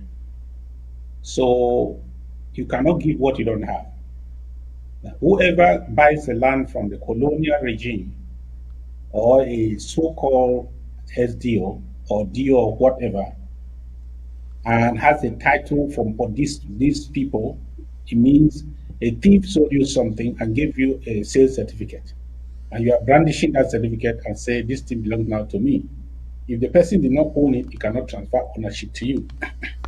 So all those people, I say this to talk to all those who are buying, who are seriously going to these corrupt administrators, buying the drinks for them, giving them money and sharing our land and saying they bought it. That is why when I hear things like this, that's why we have to accelerate our pace. That's why we have to do everything possible to accelerate our pace. Because the thieves are, the plunder is happening at a very fast pace. We have to take our country back sooner than later to correct these anomalies. Because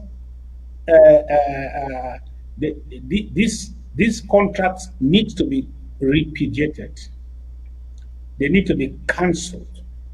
We need to renegotiate land issues. The transfer of ownership. Who owns the land has to be determined. And who has legitimate ownership of the land. Those things have to be redefined when we take back our country. There's very little we can do now. The power and the onus is on the county and our local government. We are organizing to make sure that our county marshals, when duly constituted and not too long from now, we are going to enforce certain things. We are going to demand certain things to be done correctly, and if they are not done, we have what it takes to enforce them. So that's what we are working on right now.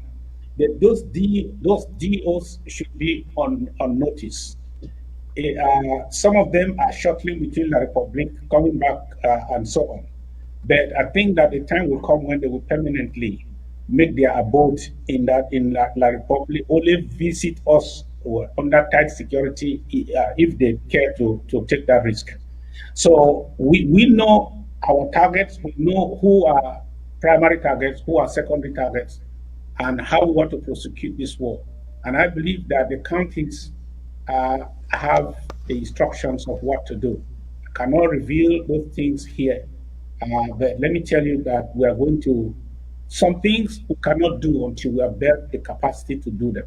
But we know what to do, so that's the first step. And we are strategizing and building up to do those things, to enforce what the laws we want to enforce in Ambazonia. Just give us a little time. Support us if you can, and make sure that we put all those things in place. That means taking effective control of our territory. The extent to which we take control of our territory will determine the extent to which the enemy can parade and share our properties at will, and there are no consequences. That's what will happen. We are on the right track. Very soon we shall start holding them accountable, even before the Republic meets us on the table. All right, let's get the last question here. I know the phones are just ringing and ringing, but unfortunately, we don't have that luxury of time to take more. Prince J.K., welcome to ABC, sir. You are live with the president. What is your question, please? Greetings, Secretary Chris, and greetings, my able president of Southern Cameroon. Well, I don't really have a question for the president because he has been so great. I just want to applaud him for the way he has answered the questions, and then to tell all the audience that you have heard the response of your president, and a war is not fought by one person. Indeed, the president needs all of us to fight. Now, it's not only about you coming to give your war draft, it's not only about you asking questions to the president, it's about what role you're playing. Yeah, be you in ground zero, being in diaspora, what role you're playing. We have seen Southern Cameroonians are very good in commenting, asking questions, but what role are you playing? Yeah, for example, the comrade that just said they are taking our lands. If they are taking our lands, you can set road traps.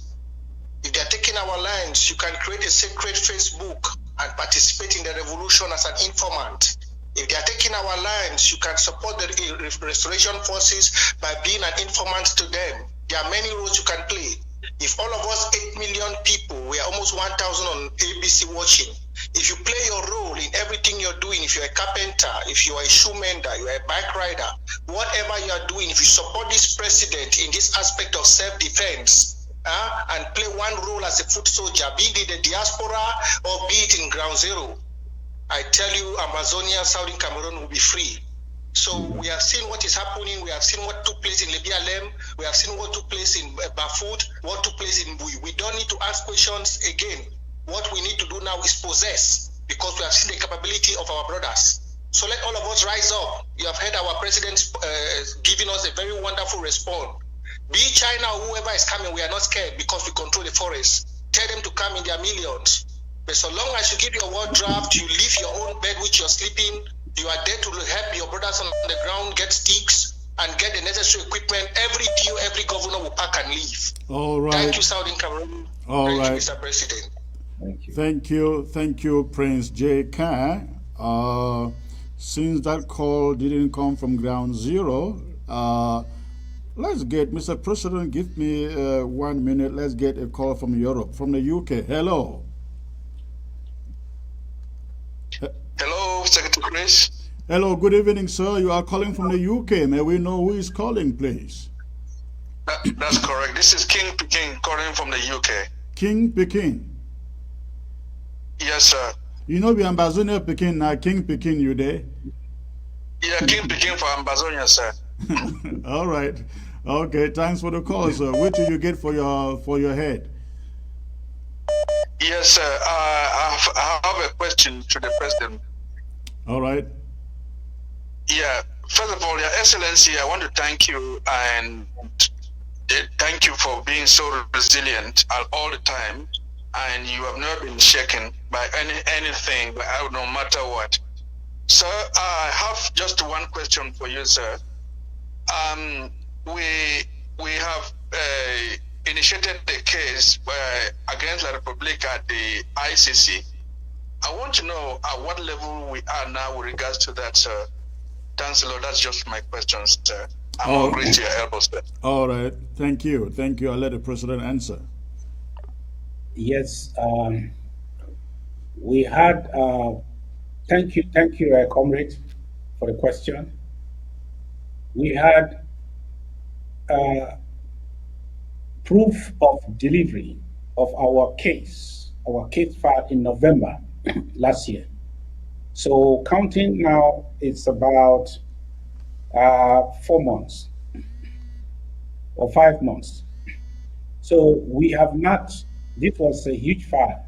And remember, it's not just La Republic, it includes Nigeria. The way we crafted the case, based on expert advice. So they are surely studying the case. They must get back to us. They have not yet done so.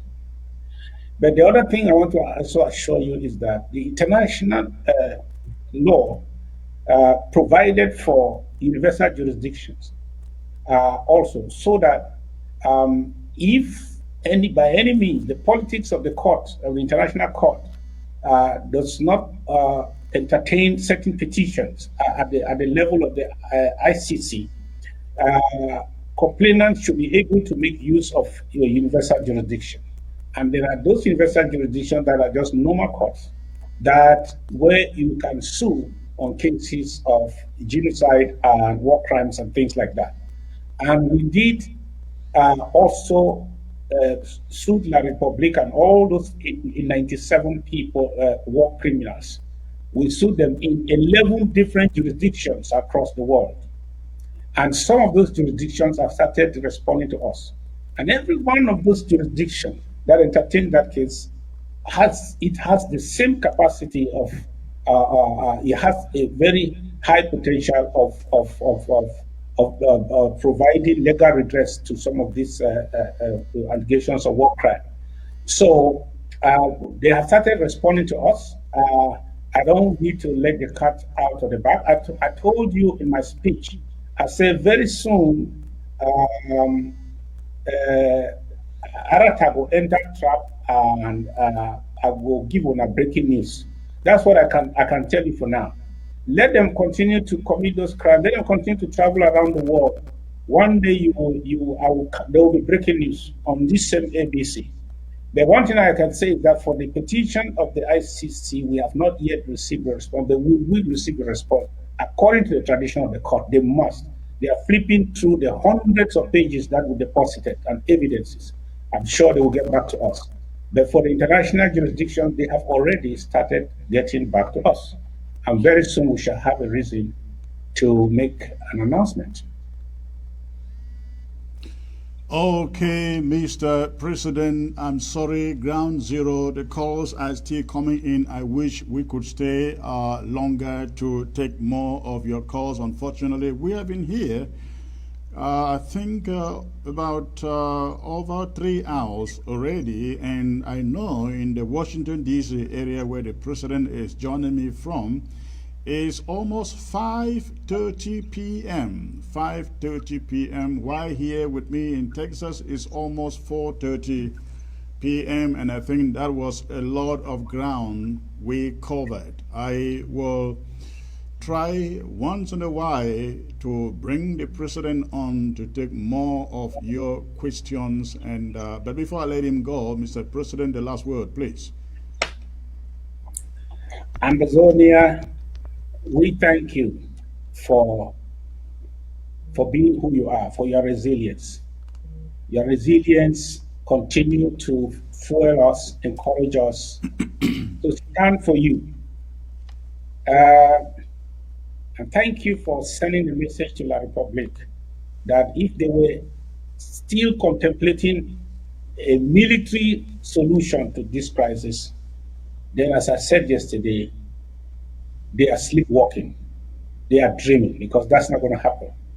Thank you for telling them that if they can rush to the table is shorter, is cheaper, is easier than the barrel. We will do everything we can do. And that is what statement we gave to La Republique and the world yesterday. We are going to do whatever it takes to match them on ground zero with anything they bring. We may not have what they bring, but we will have what they don't have against us. We must have an equalizer. We are working in this 2021 draft, Amazonians, to produce equalizers, to have equalizers from our head to our hands, to have equalizers, to make sure that La Republique cannot one day veritably raise up their hands and say they have won this war. That's not going to happen. If they are smart, they will meet us in Switzerland sooner than later. Thank you. All right, thank you, Mr. President. It was wonderful to have you here. I think we will do this often so that Ambazonia can hear from you again and again so that some of their fears can be taken care of. You have a great night down there, sir. I'll see you again really, really soon. Thank you. All right, ladies and gentlemen, that was the President of the Federal Republic of Ambazonia, Dr. Samuel Ikome Sako there in this presentation. I'd like to read a few comments that I saw here before I call it a night. I have a comment here from somebody, I think, writing here from the States, and he says, I suggest that we encourage, no, this is not, he says, oh no, this is not a piece, this person is writing about the blockage of Bamenda Santa Road.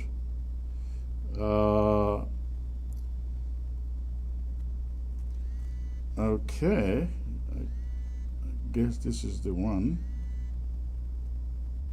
No, I can't find that message, but this person is writing, asking the question as per what to do for those of them who live around Santa Pinin and so on, who have to go and walk down in Bamenda, and we are blocking the road. That was his question.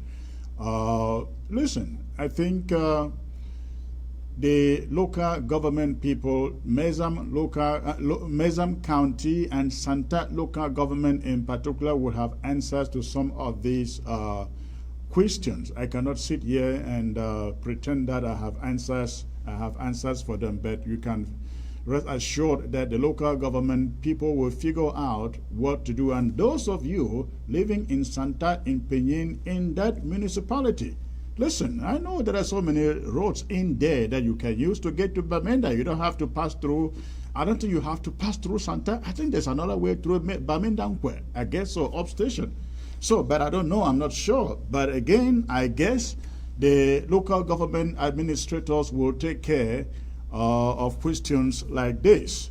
Ladies and gentlemen, it's been a great day, Again, I promise you I will be back here during the week. I got a very, very important announcement that will be coming from Libya Lem. Will be very, very, very interesting. So please stay tuned and stay glued on ABC, especially those of you on Ground Zero. This remains your one source for unfiltered revolutionary news. God bless you all, and I look forward to coming back to you as soon as I can. Good night.